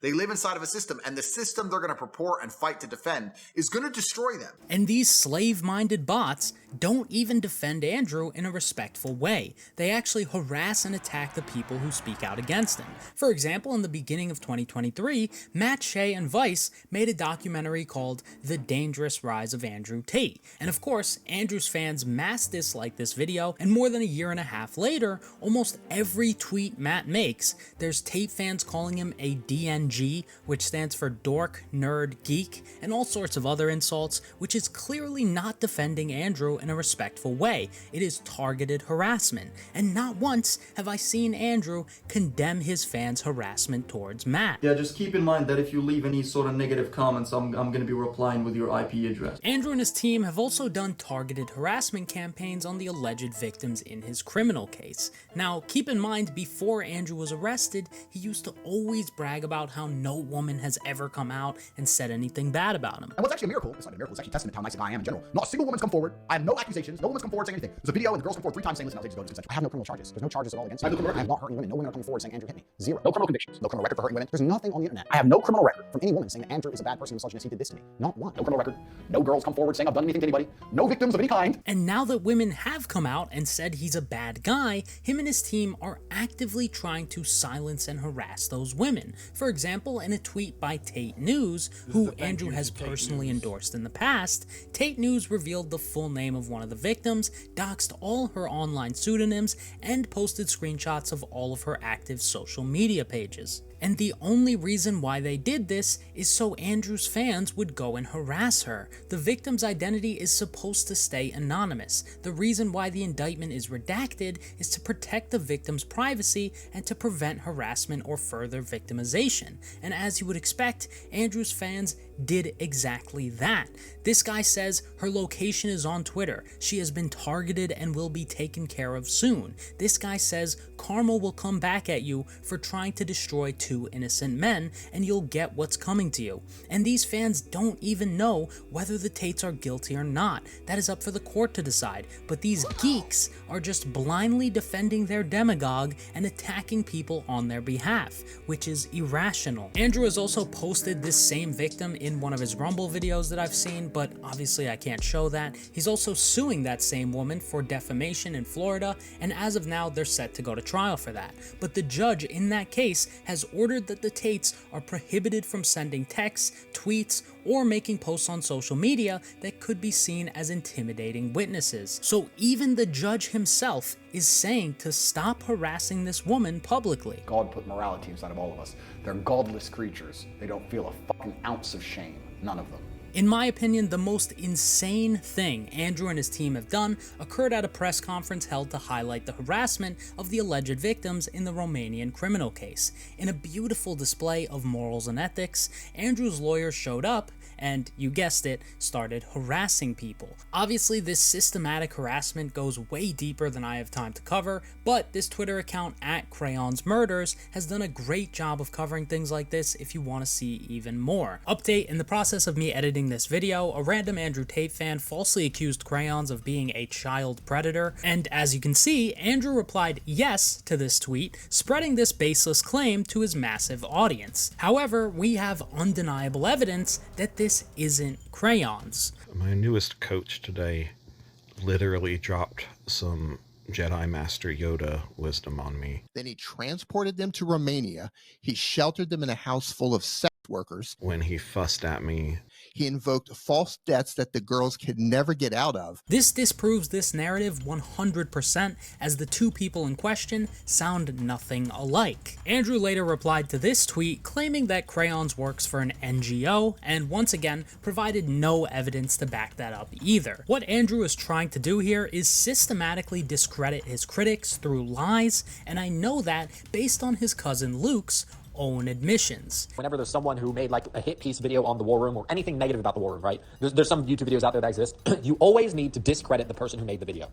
That is the key. You need to make the person who made the video be a liar. That's what you need to be. They need to be a geek, a dork, nerd, geek, liar. That's what they need to be. Someone who's completely not trustworthy. You need to destroy the source. There's no other way to do it. Because someone's lying, so it better be them, right? And coincidentally, around the same time this all took place, Crayon's account also started getting botted, which was most likely a failed attempt to get him banned. So still to this day, Andrew and his personal matrix are coming together and trying to attack the people who speak out against them. And it really makes you wonder, what truth is Crayons telling that Andrew is trying so hard to suppress? On another note, Andrew, or the MCN he works with, also sent me a false copyright claim for a video I made on Andrew when he first got arrested. Now, I don't know exactly what their intentions were with this copyright claim. It could be for doxing purposes, it could be that Andrew is going broke, or it could potentially not even be coming directly from Andrew. I don't know. But if Andrew has anything to do with this copyright claim, that is just rich, given the fact that he often pretends to advocate for free speech. We need free speech. Free speech allows different ideas, and I'm not going to sit here and say that, you know, everything I say is all the people on my side are completely right, all the people on the other side are completely right. The truth is usually somewhere in the middle, but if you delete one side of the argument, you never get the truth. Yeah. That's why it's so important. I agree with him 100%. We need free speech, but I also think that anyone who disagrees with my subjective opinions should be harassed, doxed, and cancelled. Andrew really is the best type of free speech advocate. On one hand, he gets all the credit for supporting free speech from the more gullible Republicans who will believe just about anything if it fits their political agenda. Michelle Obama has a giant But on the other hand, he's also issuing false copyright claims on the people who make videos on him, or he's using his fans in coordinated attacks, or he's showing up to their houses or press conferences, or he's doxing them and their families. So whether or not Andrew sent me this false copyright claim personally, clearly there is a pattern of behavior here which is completely different from what he says publicly. I've read enough history books to know that the people who do the censoring are never the good guys. And they've been censoring a lot of arguments for a very long time in the name of good. They are weaponizing virtue, and it's always in the name of tyranny. Anybody who is out here trying to silence an entire side of an argument on any subject, whether it's COVID-19, immigration, anything else, they are the evil people who are out for absolute mind control of the populace. Any of these fake accounts who constantly insult me and spread bullshit, they're also going to be in court for defamation. In 10 years, when this is all over, and I've forgotten about it and moved on, all these people are going to be in court, struggling for their lives, paying legal bills, trying to defend themselves, or endlessly trying to defamate me because I've done nothing wrong. Nobody can save you but me, because I am the most perspicacious, compendious, top G, top striker. I've seen all of this coming. I've prepared for all of it. Nothing can happen on the planet that doesn't make me richer. You are poor. You cannot stop me. I'm that guy. You need my help. You have two choices. You either sell your soul to Tate and say, I accept Tate is all-knowing. I will listen to you inside of Puzzles University. Please save me. Or you go back. Back where you fucking started, Wagey. Someone has to fucking flip the burgers, dumbass. Andrew Tate is the greatest fake guru in the history of the world. Now, it's not like that's some sort of monumental achievement. It really doesn't take that much knowledge to be able to repurpose information and talk out of your ass for a living. It's called not knowing what you're talking about. I'm the king of it. I do it all the time. But I have to give some credit where credit is due. Andrew has taken the works of Dan Locke, Kai Lopez, Tony Robbins, Grant Cardone, and somehow managed to make it cooler. You need to change your mind. Scarcity is a mindset. You live in a scarce world. I live in a world of abundance. Do you see how much muscle I have? How many bitches? How much cash? Supercars? Living in a fucking mansion? Because I'm not like you. And you need to be more like me. Okay, I don't know about cooler, but he really did revolutionize the fake guru game. The only reason why anyone even knows who Andrew Tate is in the first place is because he is a fake guru. The reason why he tweets all day every day, goes on other people's podcasts all the time, and makes videos on Rumble is because he's trying to sell courses. And to his credit, Andrew revolutionized online marketing in 2022. Essentially, what he did was sell his $50 a month course, The Real World, previously named Hustlers University, and his fans would post videos of him, and when someone signed up under their affiliate link, his fans would make commission for each new sign up. He was somehow able to convince his followers to pay him $50 a month to promote him and his content online, and they were getting paid scraps on the back end. And this affiliate marketing strategy is the only reason why anyone even knows who Andrew is. Andrew has been making content consistently since 2016, when he and his brother started a series called The Hateful Tates, but it never really took off, nor did Andrew's fame. The guy was a Z-list fake guru who would do and say just about anything for attention before he blew up. The only water I drink is sparkling water, because sparkling water is for rich people. You know what? So many women say to me, you're so, Andrew, you know what? You're so rich, but you're smart, and you're actually very intelligent, and I know you get really bored of like a robot. And I'm sitting there thinking, bitch, I wish to God you were a robot. Who the fuck drives a Tesla? There's no man alive in a Tesla I couldn't keep the living fuck out. I'll drag you from your Tesla by your neck in front of your bitch, and you won't do nothing. What kind of full-grown adult deliberately, not on accident, deliberately eats sushi? Breathe air! You don't need a vape. Have you ever seen anyone with a vape? And I think that's part of what makes this strategy so smart. Andrew had years of backlogged yapping that his fans could repost for free and make money off of. And obviously it has worked. As you can see here, two of the other most popular fake gurus that I can think of, Grant Cardone and Ty Lopez, haven't been able to achieve even a fifth of Andrew's fame, and he didn't even have to do a majority of the work himself. Oops, I'm a genius. So his entire business model was literally built off of exploiting the exact same people that he claims to be helping. I've got all your backs. I'm here to tell the truth. I'm martyring myself. They're trying to destroy me and put me in jail because I'm standing up for you. You're broke! But there was one major problem with Andrew's strategy. He used to constantly admit to committing crimes on video, and a lot of the proof I've shown in this video has actually been posted by Andrew's fans themselves in an attempt to market his courses. And given the fact that Andrew knew that he's probably done some shady stuff in the past, and that when he first decided to utilize this affiliate marketing strategy, he knew he was currently being investigated by the Romanian government, it was actually delusional for him to use this strategy to try and become famous. He was paying people to post clips of him to try and go viral, but he had no way to filter or curate those clips. For most people, that's totally fine, but if you're Andrew Tate, that is a recipe for disaster. April That was her name. That was her name. And I was like, you're hot. So I messaged her. She's like, I'm only 16. I was like, give a fuck. Know about me. 21, I don't care. Once you're 18, if you want to get yourself a real man, I know a guy. You do? I do, yeah. I do know a guy. You know, you said it looks like I'm in a teenage girl's bedroom. Yeah. To some people, that would be an insult, but to me, I find that quite flattering, to be honest. I walked in there and said, listen, I've committed multiple felonies.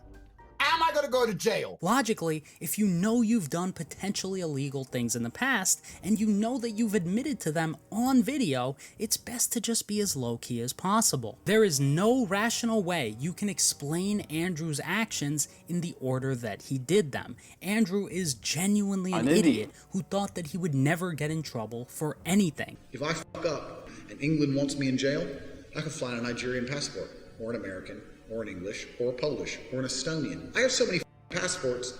What, are you gonna block them all? They can't stop me traveling. There's always a passport I can pull out. There's always a driver's license I can pull out. If you ban one, I've got another one. So although the end result of him using this strategy was extremely profitable, it also exposed his potentially illegal activities to a global audience. You're dumb as fuck. You're a moron! And if you really look into his past and really pay attention to the way he talks, Andrew is nothing but a stereotypical fake guru who's just become the most successful at it, and he has been scamming people for years now. The most profitable scam Andrew currently runs is The Real World, which I mentioned earlier. It's essentially just regurgitated information that teaches the basics of online businesses like copywriting, e-commerce, stocks, and crypto trading. No offense, but it sounds like some fucking commie gobbledygook. Sounds like a bunch of commie gobbledygook, because that's exactly what it is. I was able to gain access to some of the courses without paying for it because I'm a genius, and in my opinion, The Real World really isn't the worst thing out there,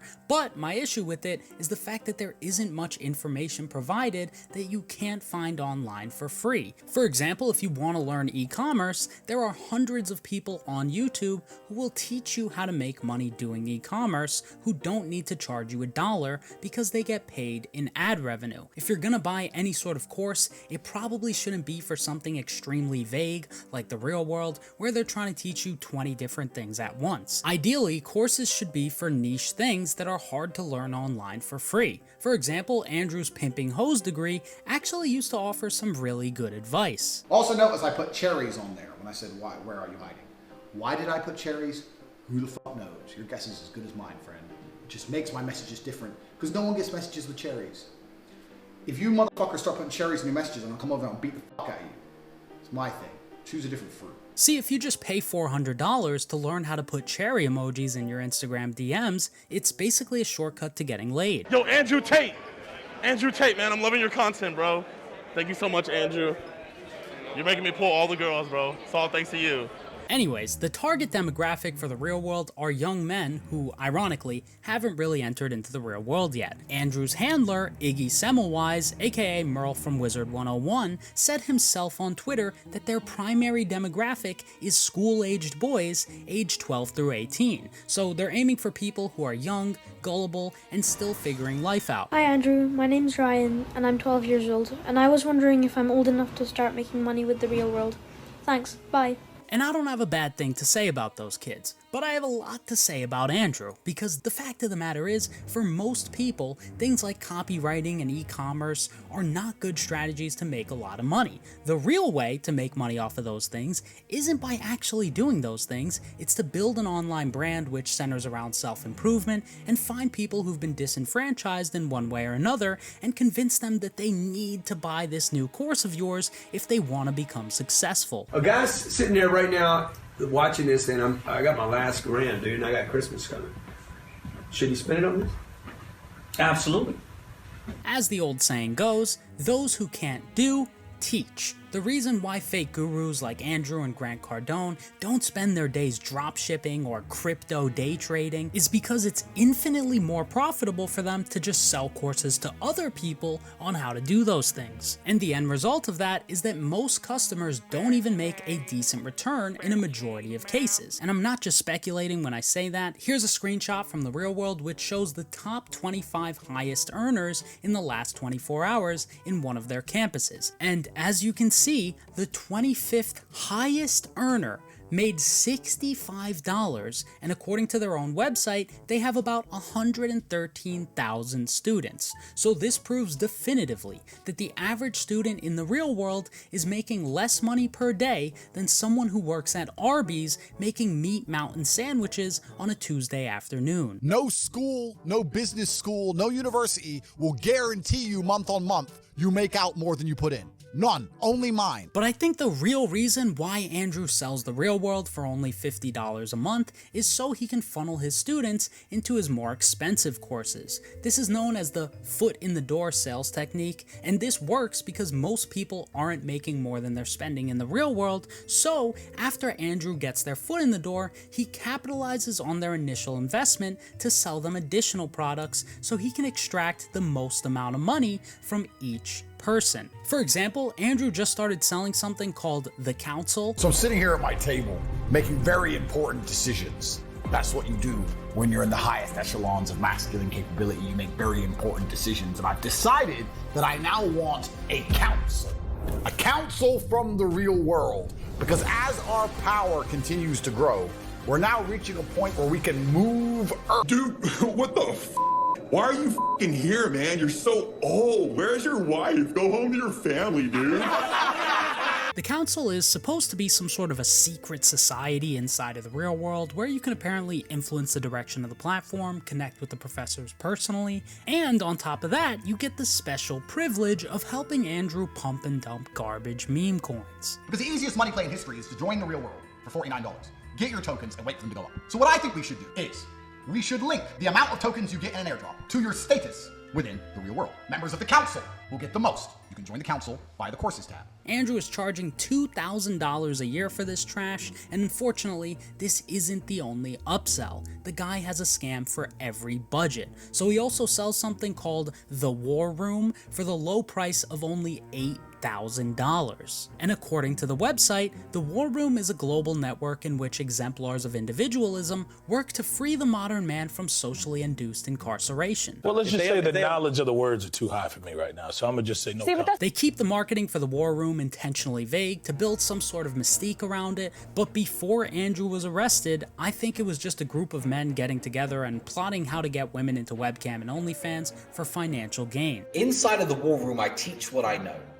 And if you are interested in learning how to run girls on OnlyFans, how to run girls on webcam, how to make money the way I do, then get inside the War Room. Just so you guys understand, inside of the War Room, we have a specific room for webcam and OnlyFans. So inside the War Room, there's over 90 guys making money with webcam. and over 50 guys make money with OnlyFans, and all the guys who make money with these systems are in a chat group and talking in real time, helping each other all the time. So if you do want more support, if you see yourself making money with this, you start to make some money, and you want to talk to other guys doing the same thing, to get tips, tricks, advice, etc., join the war room, and after you join, you'll instantly be added into the correct groups. After the arrest, Andrew has tried distancing himself from the war room, and of course they're now claiming it's about self-improvement and all that other garbage, but in reality, it's just a bunch of BS designed to lure vulnerable people in to later upsell them into more garbage. So you join the war room, you pay a set price, and then there are events, and they make a lot of money off the back end of the events. If you speak to a salesman, they'll be like, the war room's complete, you don't need to pay anything, there's no obligation to buy anything once inside, and technically there is no obligation. So the war room offers members other courses which cost even more money, and the leaked chats we've got hold of back this up. The operator course, for instance, is offered for £2,000 a head, and it's claimed to have had 300 plus graduates. So that's 600 grand in income. And the margins are actually really, really huge because some of the events maybe cost $500, maybe $1,000 per head to run it, and they'll charge you $12,000, $18,000 on the back end. So times that by like 40 or 50 people, loads of money to be made. There's actually quite a few members who put in excess of $250,000 towards these courses, towards these events, which is a lot of money. The best customers in marketing are repeat customers. But in my opinion, the absolute worst thing about any of Andrew's courses nowadays isn't even the content of the courses itself, but the black-pilled fear-mongering that he constantly spouts in an attempt to sell more courses. Unfortunately now, if you're a law-abiding man inside the Matrix, your future and the life that is laid out for you is nothing but depressing. You're going to go to school, you're going to get in debt, you're going to get a job, you're going to get a wife, divorce is coming, you're going to lose the house eventually, your job's shit, inflation's outpacing your wages, you're going to work, no one's going to appreciate it, now you're old and your life's over. That is the Matrix for 99% of men, and you need to find a way to escape it. The way Andrew's sales pitch is set up, he has a monetary incentive to scare people into believing all the systems in today's society are corrupt and destined to collapse. The educational system's a scam, the financial system's a scam, the judicial system's a scam, the medical system's a scam. He almost sounds like me a little bit. Everything he personally dislikes is just a scam, but whether or not any of the fear-mongering he does is even true, it means nothing coming from Andrew, because he isn't saying these things out of the kindness of his heart. He probably doesn't care about society and how to fix it. He's saying these things because he wants to scare people into buying his proposed solutions to these problems. Facial recognition on every corner, like I said, 15-minute cities, like I said, they'll control your money, they'll control where you go, they'll control if you can fly or not, they'll control your food. The AI is going to be a little camera in the corner, linked to your mobile phone and your national ID. Once a lot of the populace become useless, which is going to happen by AI as well, all the low-skilled jobs are going to be replaced. The average man's not going to be able to compete in the labor market. That's right, so it's going to be a form of communism where you need the government to feed you. They're going to control you, they're going to get you by the back strings, and they're going to strangle you. Society's broken. So it's kind of amazing how my solution, Hustlers University, an online educational platform. The thing is, Andrew doesn't have the solution to anything. Making less money than a backup janitor doing dropshipping part-time isn't helping anyone escape the Matrix. Andrew himself has made more money than most ever will. Yet, he was thrown in a jail cell for what he claims was a Matrix attack. So by his own definition, he hasn't even escaped the Matrix himself. So whether or not these predictions are true is irrelevant, because his motivation in saying those words is to make vulnerable young people feel compelled to buy his courses. Any man out here with any kind of money, you have my network, which is the War Room, which is the premier network in the world, and besides us, I don't think there's anything else, but you need to be very, very understanding of the fact that if you're going to stay inside the Matrix and be a fully law-abiding citizen for the next 10 years, you're going to get crushed. Yeah. You're going to get crushed. So in terms of future jobs that you would like to do after you graduate, what are you looking for? I'm an Andrew Tate fan, so jobs are for losers. Pardon? Andrew Tate. Andrew Tate? Yeah, the Romanian guy. The bald guy. Tell me why you want to be like Andrew Tate. He says to escape the Matrix. Matrix is like a bubble made by the government. Like, just to be in there, to be slaves, they give you money to work for themselves 9 to 5, that's it. I want to get rich. It's a scare tactic that he uses against his fans to try and create dependency on his solutions. If those are his genuine opinions, I don't care. But in this context, this nihilistic, defeatist attitude is only being verbalized for profit. And at the very least, if you're gonna be black-pilled, you might as well just go all in. My family, your family, none of us are gonna make it. There's a post-human era coming, the breakaway civilization, the deal's been made. It's not It's not in the third dimension. They've made frickin' deals with interdimensional aliens. Okay. In all seriousness, obviously you shouldn't delude yourself from the realities of the world, but as Andrew himself often says, I refuse to believe in things that take my power away from me. I'm only going to construct a mental model that allows me to be as powerful as possible. The guy who goes on 20-minute rants on every podcast about how depression isn't real because it doesn't benefit his mental state is also the most defeatist and pessimistic loser on the entire internet. And over an extended period of time, I would assume that this behavior makes people feel hopeless and, dare I say, depressed. You need to get out of the Matrix, my friend. You're a slave in the Matrix. You need to get out. You need to join my Hustlers University. What's your credit card info, my friend? Besides the real world, my favorite Andrew Tate scam that no one ever talks about is the Formidable Forex Powerhouse course that he used to sell back in 2019. I keep getting asked, people keep saying to me, Andrew, why have you launched a Forex trading academy when you already had the Bitcoin War Room Trading Academy? What's the difference? Well, the difference is obviously crypto and Forex. With the War Room Trading Academy, you can make a lot of money, but you need a deeper understanding of cryptocurrencies. I've had a lot of people come to me and say, look, I'm old school. I don't care about cryptocurrency. I want to keep my money in dollars. I'm very comfortable with my money where it is. I don't want to start buying Bitcoin, moving things around, etc., etc. I want to make money. Is there anything we can do? Yes, we can do the Forex. That's the entire point of it. We are making so much money in the Forex program. I'm going to give you something that I didn't give anyone for the Bitcoin program. Yeah, all of that is complete and utter garbage. If we take a look at the forums on forexpeacearmy.com and look up Andrew Tate, almost everyone who claims to have bought the course says that it was a complete scam. According to the people on the forum, this was a $2,000 course where they weren't even teaching any sort of technical analysis. Andrew was just selling signals, so they were basically just telling people when to buy and sell certain currencies, which is a horrible idea. If you're going to trade any sort of commodities, you need to actually learn the fundamentals of how to trade, not just copy other people's trades. Andrew was also straight up lying in the marketing for this program. He claimed to have a professional trading team from Dubai on a $1 million retainer,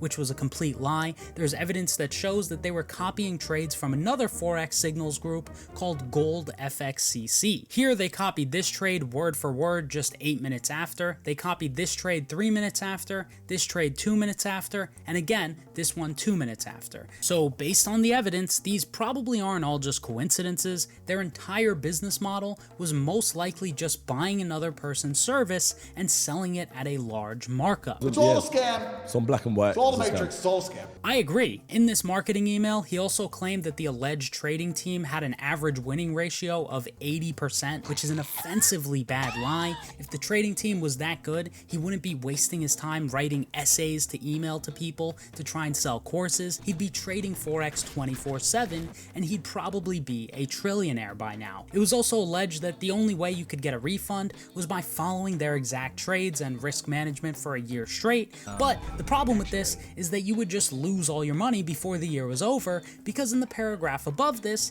customer states that the alleged trading team were red on 15 trades in a row, which is impressively bad. So I think it's fair to say this Forex Trading Academy was just a straight up scam. And hypothetically, if this weren't a scam and Andrew did deliver on everything he promised in that course, why wouldn't Andrew still be selling this exact same product for the exact same price today? It was a digital product. If it worked like he said it would, there would be no need to stop selling it. But instead, he removed all traces of this course from the Internet Archive, and to the best of my knowledge, he hasn't even bothered offering a refund to any of the people who bought this course from him after not delivering on almost any of his promises. We need to instigate a culture of receipts, and we need to instigate a culture of honesty. As we all know by now, Andrew is a very honest man, and that is exactly why he also happens to have a very shady track record in crypto. Now, no one should be surprised that Andrew Tate is also a crypto scammer on top of all the other stuff. In fact, if he were just a crypto scammer, he'd somehow manage to be more righteous than he actually is. But back in May of 2023, Andrew posted this tweet, which at the time was his only tweet ever, which included a cash tag. And then someone immediately launched a crypto coin using the same cash tag that Andrew tweeted. And of course, the coin got pumped and dumped and is now down 99%.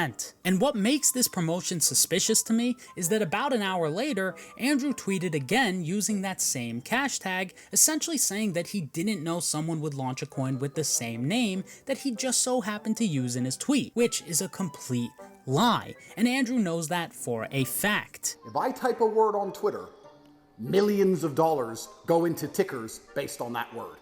If I say certain things on camera, millions of dollars move.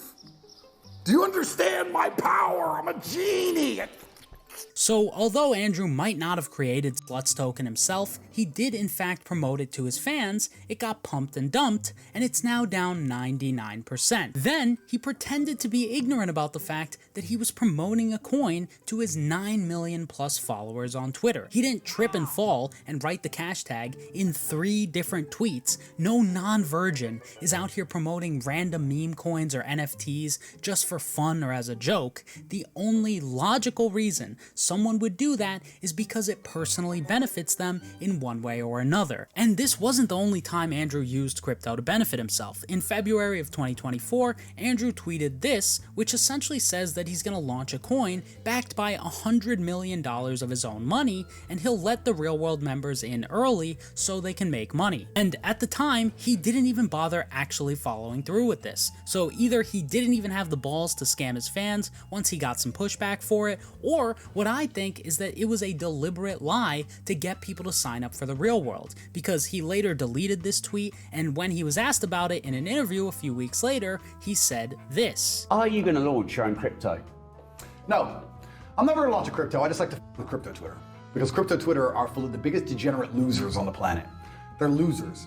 Crypto is the only scenario I can think of where you can make a whole bunch of money while benefiting society zero. So although he didn't scam his fans with the specific crypto coin in this case scenario, he did lie in writing, then deleted the evidence, and then didn't offer a refund for anyone that signed up based on the false pretense that he would launch the coin. And this wasn't even the only time Andrew used a lie to get people to sign up for the real world. In August of 2023, Andrew tried to create some sort of alternate universe using AI called Planet T, which was just so bizarre, I'll just let Andrew try and explain it. All of the students of Hustle University are going to be citizens of my brand new planet. You see, what's so interesting is that when you earn $1 here on Earth, you own a percentage of the Earth. You own a percentage of all the currency on the planet. It may be a small percent, but you still own some. And inside of our new reality which we are building, you will also have a chance to own a percentage of the planet. You will literally own the future. When we teach you how to use AI in Hustle University, it's not only so you can earn money here on Earth, it's also so you can build and construct a new future which you will literally own a percentage. You're yapping. What are you saying, bro? I have no words to even describe how insane this is. Here, Andrew claimed that the founding members will own a percentage of the future. He also said Planet T will be worth more than some countries. He even compared Planet T to Bitcoin at $1 in 2011. And of course, he delivered nothing that was even remotely comparable to what he said. In fact, on the initial launch day for Planet T, it was completely locked. So I signed up yesterday. I was hoping to get access to this new planet, hoping to buy a piece of property, buy some land. So when I joined up, I kind of searched around the real world, looking around, didn't know how to access like the platform that well.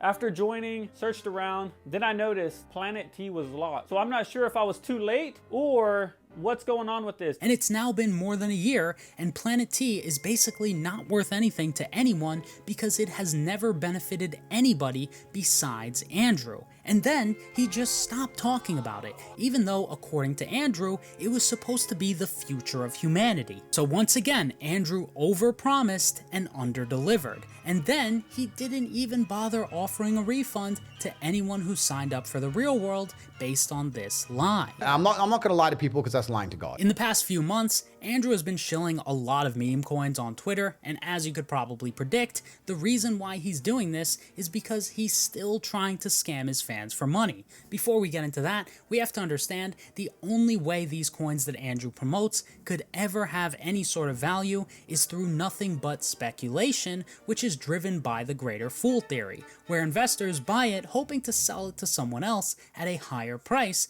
despite it not providing any actual value to the world. That's what meme coins are. We have a whole generation of youth who are just gambling. You're that and the lottery, man. That's it. That's it. They're gambling. We have people who are going to work, working in Starbucks, getting their monthly wage, and just sitting there choosing a random meme coin and gambling because they know their only way out is to gamble their way out. The coins Andrew promotes are just gambling because their prices are mostly based on hype and not utility. So the only way to profit off of them is at the expense of other investors. You can only sell it for $10.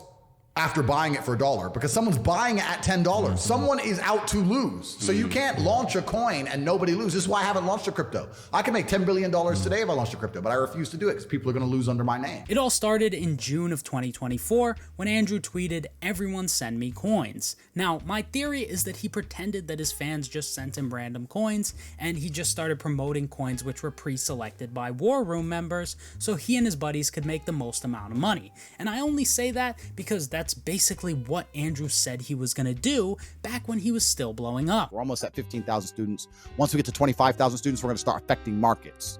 Am I allowed to say this on YouTube? Don't care. TOPG, Trigger Dawn, say what I want. SEC, come from me. I'm in Romania. There ain't no SEC in Romania. We're fucking scammers. You know, we're fucking scammers. We're out here doing what we want. I'm going to pump a coin up, make 10M, peel it off for me and my boys. Hate you only to the top.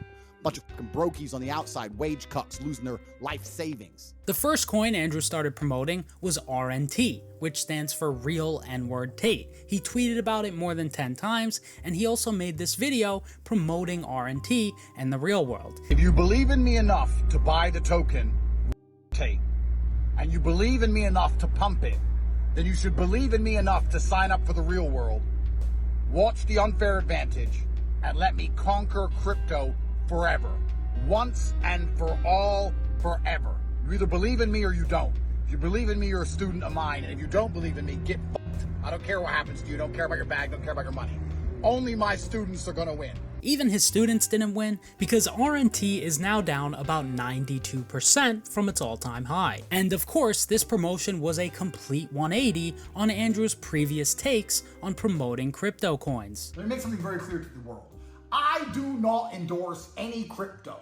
I do not want anybody who is associated with me in any form to lose. I don't want any of my fans to lose. I don't want any young children who believe in me to lose. I don't want anybody to lose a single penny. Andrew does want his fans to lose, which is why around the same time, Andrew also promoted another meme coin called TOPG coin. Here, he tweeted directly at the project's Twitter account saying that if they tweet the N-word at him, he'll publicly burn his shares in the coin, and he later did burn his coins. The point in doing this is to create a buzz and inflate the coin's value by creating controversy and a false sense of scarcity, but unfortunately for Andrew's fans, this strategy did not end up working very well, as TOPG coin is now down 99% from its all-time high. The idea of a 16-year-old spending their last money on a coin because I said so, and them losing money would bother me at night. And they will lose it. And they will lose, of course they'll lose! So now Andrew has promoted 3 separate coins, which are down well over 90%, and there's still more. Andrew also promoted a project called ROOST,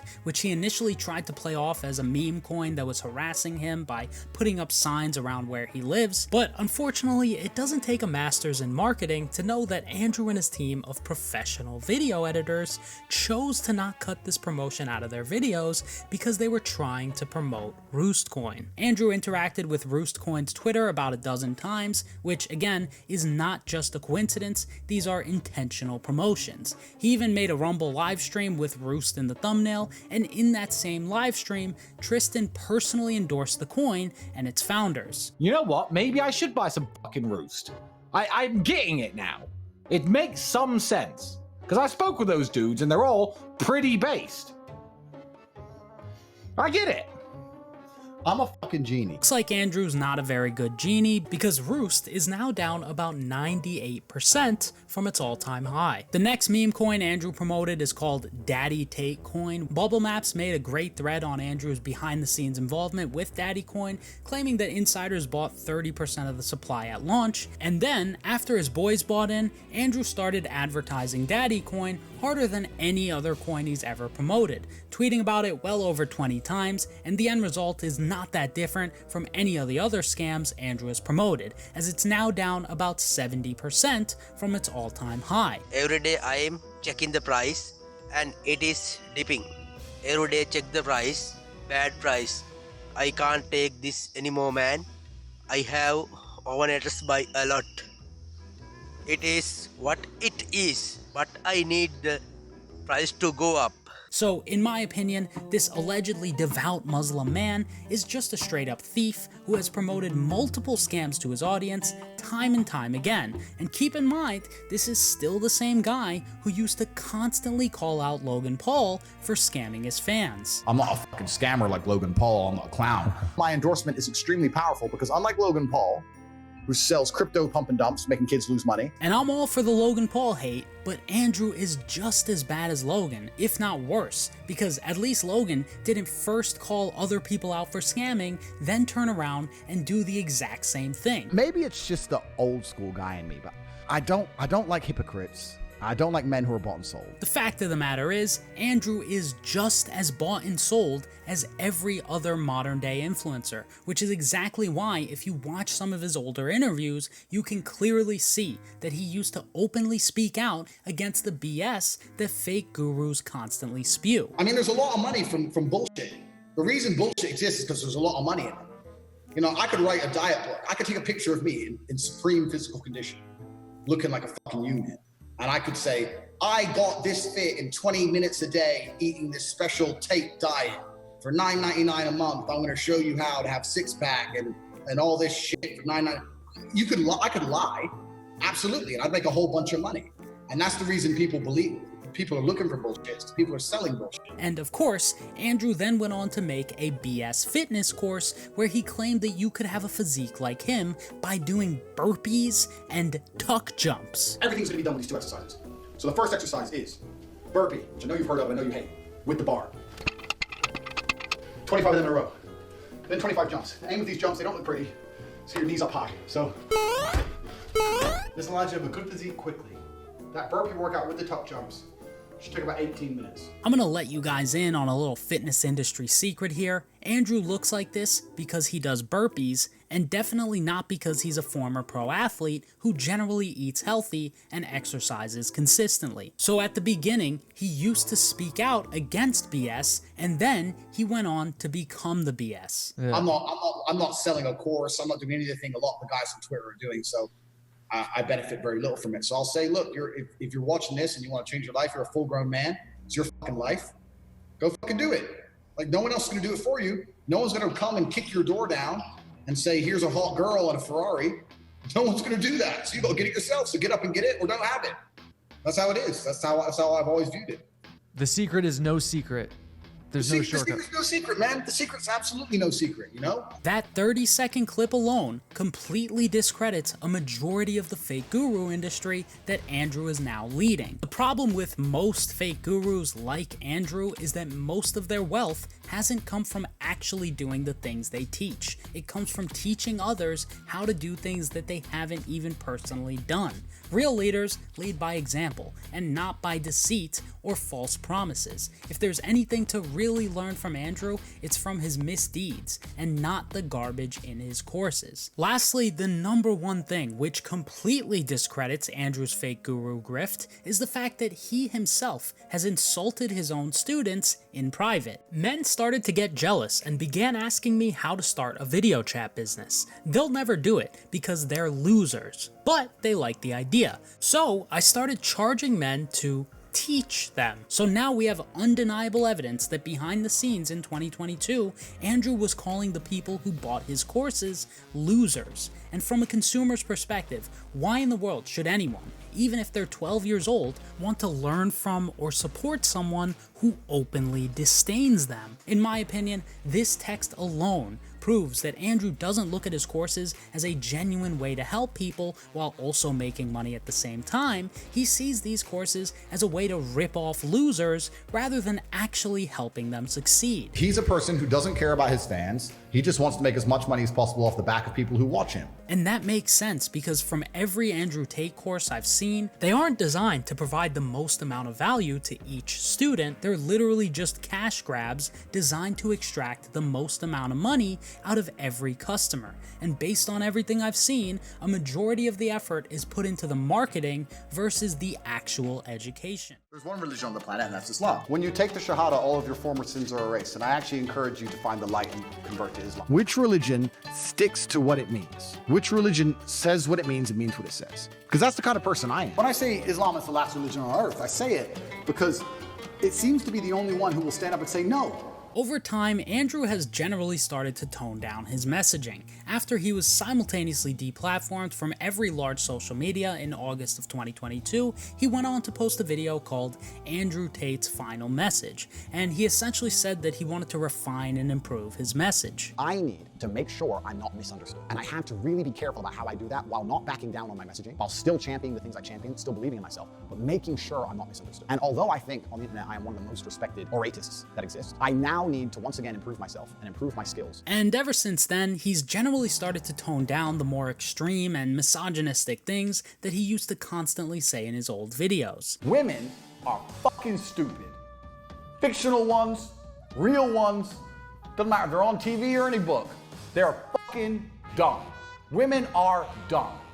We know it, we're not supposed to say it, but it's fucking true. Stupid, women are dumb. And instead of saying things like that, he started to position himself as some sort of a role model for the youth who's totally not a misogynist and acting under the instruction of God. The whole misogynistic bullshit, because it is bullshit, it wasn't because of anything I said. I will state right now that I am absolutely sexist and I'm absolutely a misogynist.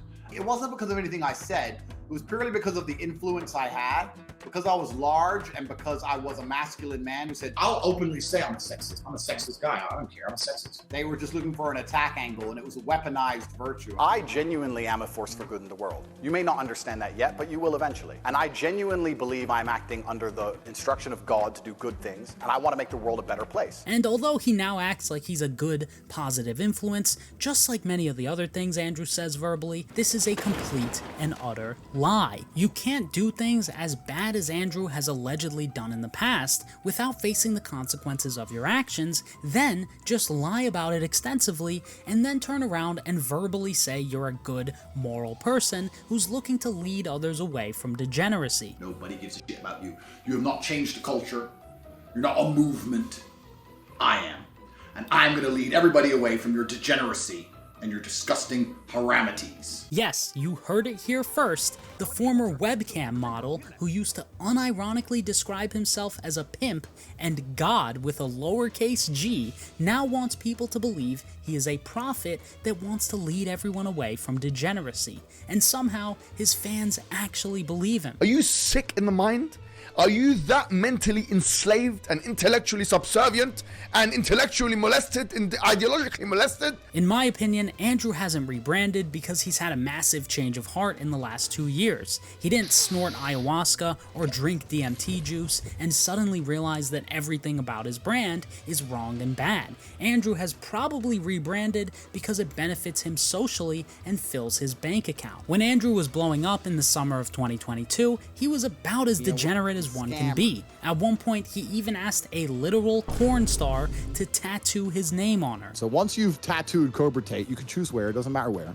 Send me the picture. Send me the picture on Instagram when it's done. I'll send my plane to pick you up. I'm gonna lead everybody away from your degeneracy. This guy is the degeneracy, and that's what makes me so skeptical about the complete 180 that he's recently done with his brand. Islam very closely reflects my personal beliefs. Through my personal life, I've learned that one of the best jobs a woman can have is be a cam girl. I have 19-year-old girls making $50,000 a month. No man's touching them. Is OnlyFans a good way to make a living? That's a complicated question. I can't sit here and promote women doing OnlyFans. I don't think there's anything actually intrinsically wrong with it. It all started on October 24th, 2022, when Andrew officially announced his reversion to Islam on Getter just about 2 months after getting banned. And I think the reason he chose Islam as his new grift is because Islam is the fastest growing religion in the world, and Andrew saw the religion as an opportunity to make money. If I had to bet on one religion as if I were betting on the stock market for the future, you have to bet on Islam. Now, normally I wouldn't question the authenticity of someone's shift to a certain faith, because at the end of the day, I have no idea what's going on in Andrew's head, but Andrew has a track record of using his status as a religious man to paint himself as a good person in the eyes of the general public. I live with a very, very pure heart. I'm a religious man. I go to church, and anyone who follows me in detail knows I donate huge sums of money to the church. Because I live in an Orthodox Christian country, I go to the Orthodox Christian church. I donate $20,000 a month to the church in the country I live in. The church in Romania is very powerful, and I like having church friends. So I give them a lot of money, right? Both of those clips are from before Andrew reverted to Islam, and notice how he doesn't mention how much he loves Christianity, Jesus Christ, or the Bible. All he talks about is how he uses the religion to benefit himself. At one point, Andrew even photoshopped his face onto Jesus in an attempt to sell more courses. So I'm basically Jesus. I saved your life. Might be. I'm actually basically Jesus. I live for you so that I can learn lessons to teach you. People like me. Basically Jesus Christ. Why would you say something so blasphemous? Are beacons for lesser individuals like you so you can learn via my experience. Blasphemous! But the main thing which makes me question Andrew's shift to Islam is that Andrew has opportunistically switched his religious positions to whatever benefits him the most at that time. When Andrew lived in the UK, which just so happens to be a generally non-religious society, he was a very open atheist. God isn't real. There's no evidence for God, there's no proof for God. Every time I say this, someone comes at me with their proof, and they need to read the dictionary and understand what the dictionary definition of proof is. It's very difficult to prove something. It's actually difficult to prove gravity, let alone God, which doesn't exist. You can't prove something that isn't there. God isn't there, so you haven't got proof for God. When Andrew moved to Romania, which is a Christian country, he just so happened to be a Christian because he wanted to have powerful friends. And after he got his home in Romania raided for the first time in April of 2022, I think Andrew slowly started to move to Dubai to avoid prosecution, just like he did with the UK back in the day. Where do you actually call home these days? Dubai/Romania. Okay. But Dubai massively impresses me as a city, and the United Arab Emirates massively impresses me as a country. And as you would expect, around the same time that he started to move to Dubai, he started to become Muslim. Weren't you an atheist at once? I was at one point, yeah. Yeah. But now I'm absolutely and utterly, completely religious. Because you believe in evil, huh? Because I've seen the evil. Yeah. I've seen evil. What's your religion? It's kind of like an interesting hybrid. When I'm in Dubai, I'm happy to be Muslim, and when I'm in Romania, I'm happy to be Christian. Obviously, people are products of their environments, and Andrew is no different, but clearly, there is a pattern of behavior here. He was an atheist in England, Christian in Romania, and Muslim in Dubai. And all of those positions in all those locations just so happen to be the most socially acceptable and profitable for each particular place. And we have to ask ourselves, why would a fully grown man who intentionally moved from the UK to Romania to run a webcam studio and an OnlyFans management company suddenly want to become Muslim at the age of 35 just 2 months after he gets cancelled and deplatformed? Why would they lie? What would they have to gain?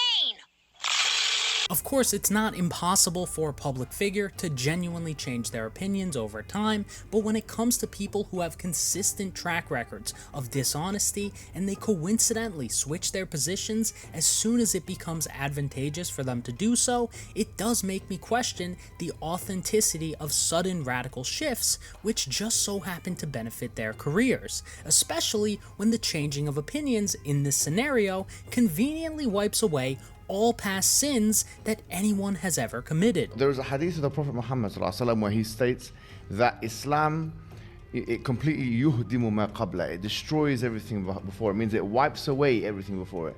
In other words, your slate is absolutely clean. Look, I love my Muslim brothers and sisters, but if his slate was truly clean, Andrew would have no reason to even bother going to trial for the things that he's allegedly done in the past. And although Islam does teach that reverting to the faith cleanses you of your past sins, it doesn't absolve anyone of their responsibility to make amends for past wrongs. We had the two girls on camera with a keyboard which wasn't plugged in doing this, and then I was behind the screen talking to the dudes. You get a man with game and give him a female's body, a female avatar, he will fuck a guy up. I had these guys selling their houses, life savings, loans, all of it to me. Give me it all.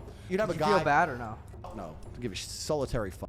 In my opinion, if Andrew was truly the religious man of God that he now claims to be, it would make sense for him to refund everyone he exploited, including former webcam clients, the women who worked for him, casino patrons, and the buyers of his OnlyFans and PhD courses, as well as those who invested in the failed crypto coins that he just promoted. Realistically, he has the money to do it, just sitting in a bank account or a crypto wallet. He's not broke, and I'm sure most would agree those are some of the most haram ways of producing income in the entire world. And I really don't think it'd be that hard for Andrew to just pay someone else to find all those people and issue refunds to them, just like he found them to make money off of in the first place. And I asked one of my Muslim friends about this, and he told me about this verse in the Quran, which essentially encourages Muslims to make amends for those that they've wronged. And although I'm not Muslim, I interpreted this as encouraging the return of wealth which was produced in extremely unethical ways as a form of restitution. Because there's no money that's as bad as dirty money. That shit catches up to you. Trust me.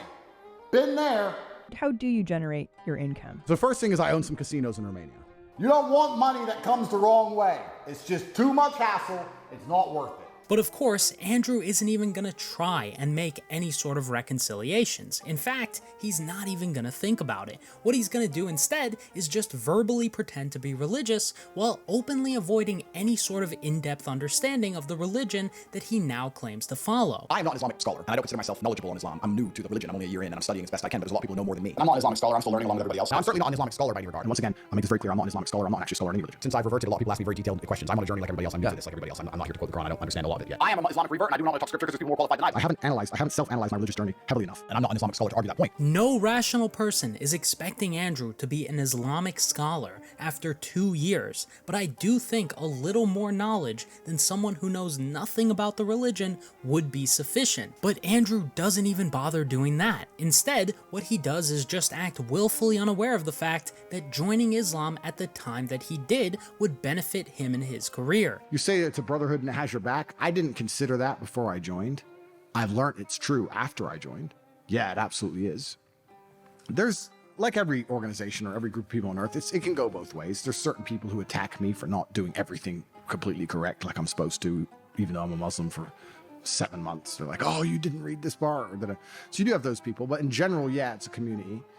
But I never considered that before I joined. This is just disrespectful at this point. I'm not even Muslim, but I'm offended somehow. Are we genuinely supposed to believe that Andrew didn't consider the potential benefits of becoming Muslim? Because on one hand, he can easily gain support from the Muslim community, which just so happens to be about 2 billion people, but on the other hand, because he never talks about the religion with any sort of actual substance, none of his fans who don't like Islam or just religion in general are gonna stop watching him because he never discusses it in depth, despite the fact that he's been Muslim for an extended period of time now. Who are you lying to? Are you lying to me or the audience or yourself? Eli, the former Andrew Tate employee who we discussed earlier, also claimed that Andrew told him in private that he's not actually Muslim. He's not actually Muslim. He's Muslim just because he's in Dubai. Because he wants to be friends with all the sheikhs and stuff. All of a sudden he started doing business with sheikhs, all of a sudden he's Muslim. It's not real. Can I corroborate this? No. How did I find out? Sitting at a table in Dubai with him is when he told us. I asked him, are you actually Muslim? He said, well, kind of, not really. I'm just kind of doing it because I'm in the United Arab Emirates and it's good for public perception. When was this conversation?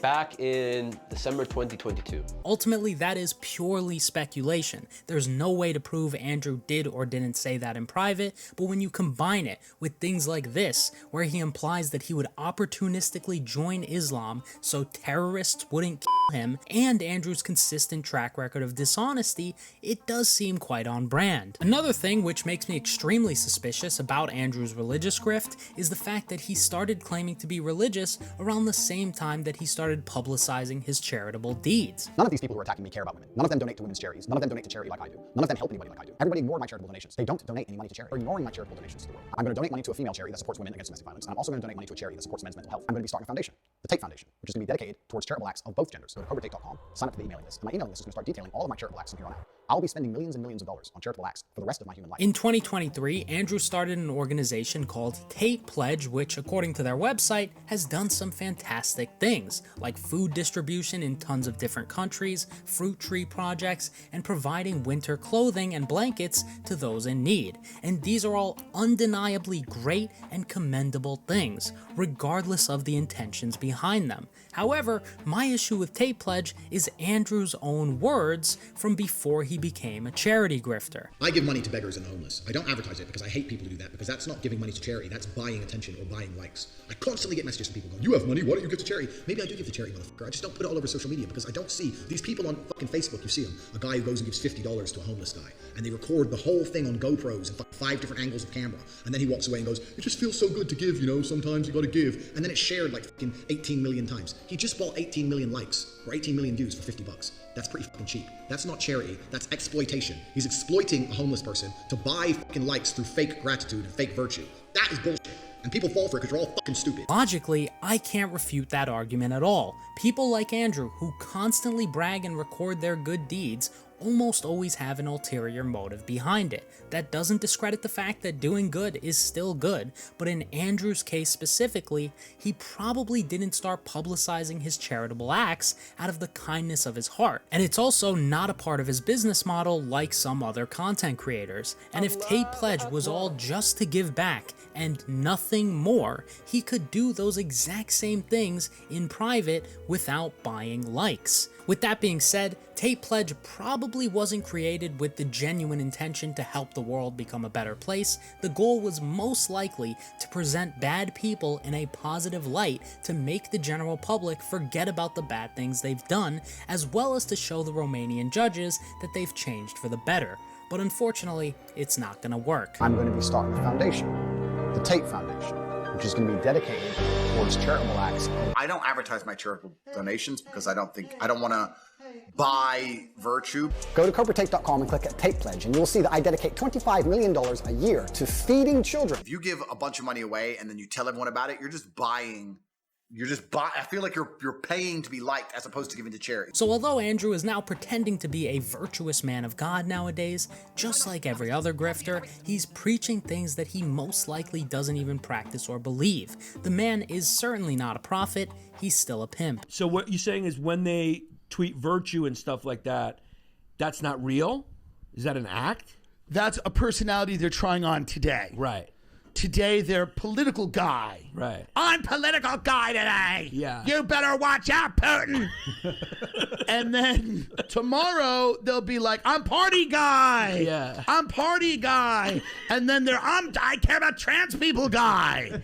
And then they're just, I'm hot guy. You see that? You ever see that transition? Yeah. From I care about trans people in the Ukraine to, it's my It's a transition. So they go from one to one. They just it keeps it fun. How easy it would be to fall for you. But that, of course, is something I won't do. Ultimately, given the sheer quantities of evidence I've presented by this point, I think it's more than fair to say that Andrew is not someone that anyone should be choosing to support in their free time. The guy is a straight up monster, through and through. If we look at the full picture here, from the alleged trafficking, to the scams, to him faking cancer, to him pretending to be a different religion every few years for monetary gain, to the doxing and organized harassment, I think it is impossible to be a normal person and support this guy. And while I certainly don't expect anyone to do hours and hours of research just to watch a podcast or two, I definitely do think the people supporting him financially need to seriously reconsider that. My advice to you is don't follow somebody who's on their way to prison. I mean, I don't think you can get any more simple than that. Although I joke about this a lot, I think this guy actually needs to be placed in a cell for an extended period of time. Not because he shared an opinion on COVID or Ukraine, but simply because of his own actions. You need to, as a man, adopt the mindset that absolutely everything that happens to you is completely and utterly your fault, whether it's good or bad. In my opinion, the most important lesson that anyone can really learn from Andrew is the fact that your your ego can never get so large that you get to the point where Andrew is at in life. For one singular human to have an ego so large that he thought he could move to Romania, escape justice, run his allegedly illegal empire there, then brag about it continuously, then sell a course on how to do it, then brag about how much access to corruption he has, and then later choose to become as famous as he did and still expect to walk away completely unscathed after all of it is just delusional. The entire plan, A through Z, was delusional, and although I understand that Andrew might seem like a smart guy at certain times, he's not. The guy has the IQ of a chimp, because the only reason why he thought he could get away with all of that is because he allowed his ego to get so large over time that he got lost in the sauce in his own delusions. And the fact that he allowed himself to become this far gone is a problem that he now has to deal with. I'm the most misunderstood man on the planet. I really believe I am. It's crazy the level. There are people out there who truly believe I am evil, and I'm nothing close to it.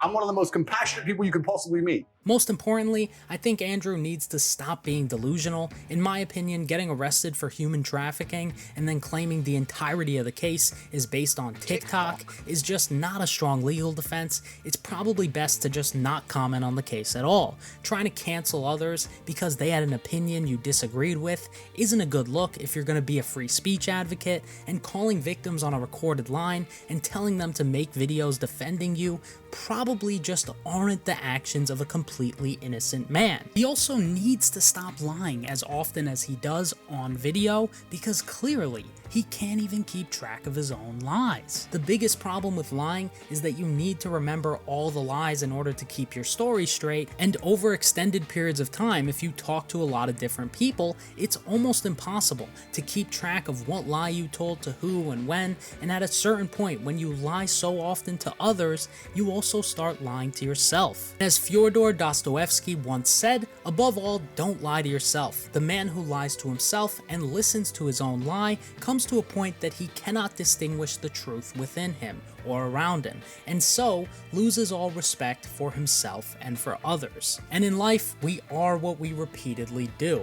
Once, twice, 3 times, 4 times, you're human. But when you start lying about almost everything, at a certain point, you need to be caged for that too. At the very least, when you lie as often as Andrew has, your credibility in the eyes of the general public should drop to 0, and that includes when he positions himself as some man of righteousness and a role model for the youth. He should have no credibility when it comes to those things. At any point in human history, there's been the good guys up against the forces of evil, whatever they were of the time, and you've always been outnumbered and you've always been supposed to lose. So you consider yourself the good guy in this situation? I think that truth is instilled by God in all of us, and I think if you tell the truth, you're a good person. If telling the truth is the metric which defines good versus bad, I think it's safe to say Andrew is not one of the good guys. By that definition, Andrew is nothing but a dangerously bad guy who knows how to act like one of the good guys.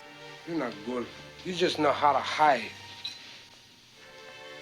How to lie. Me, I don't have that problem.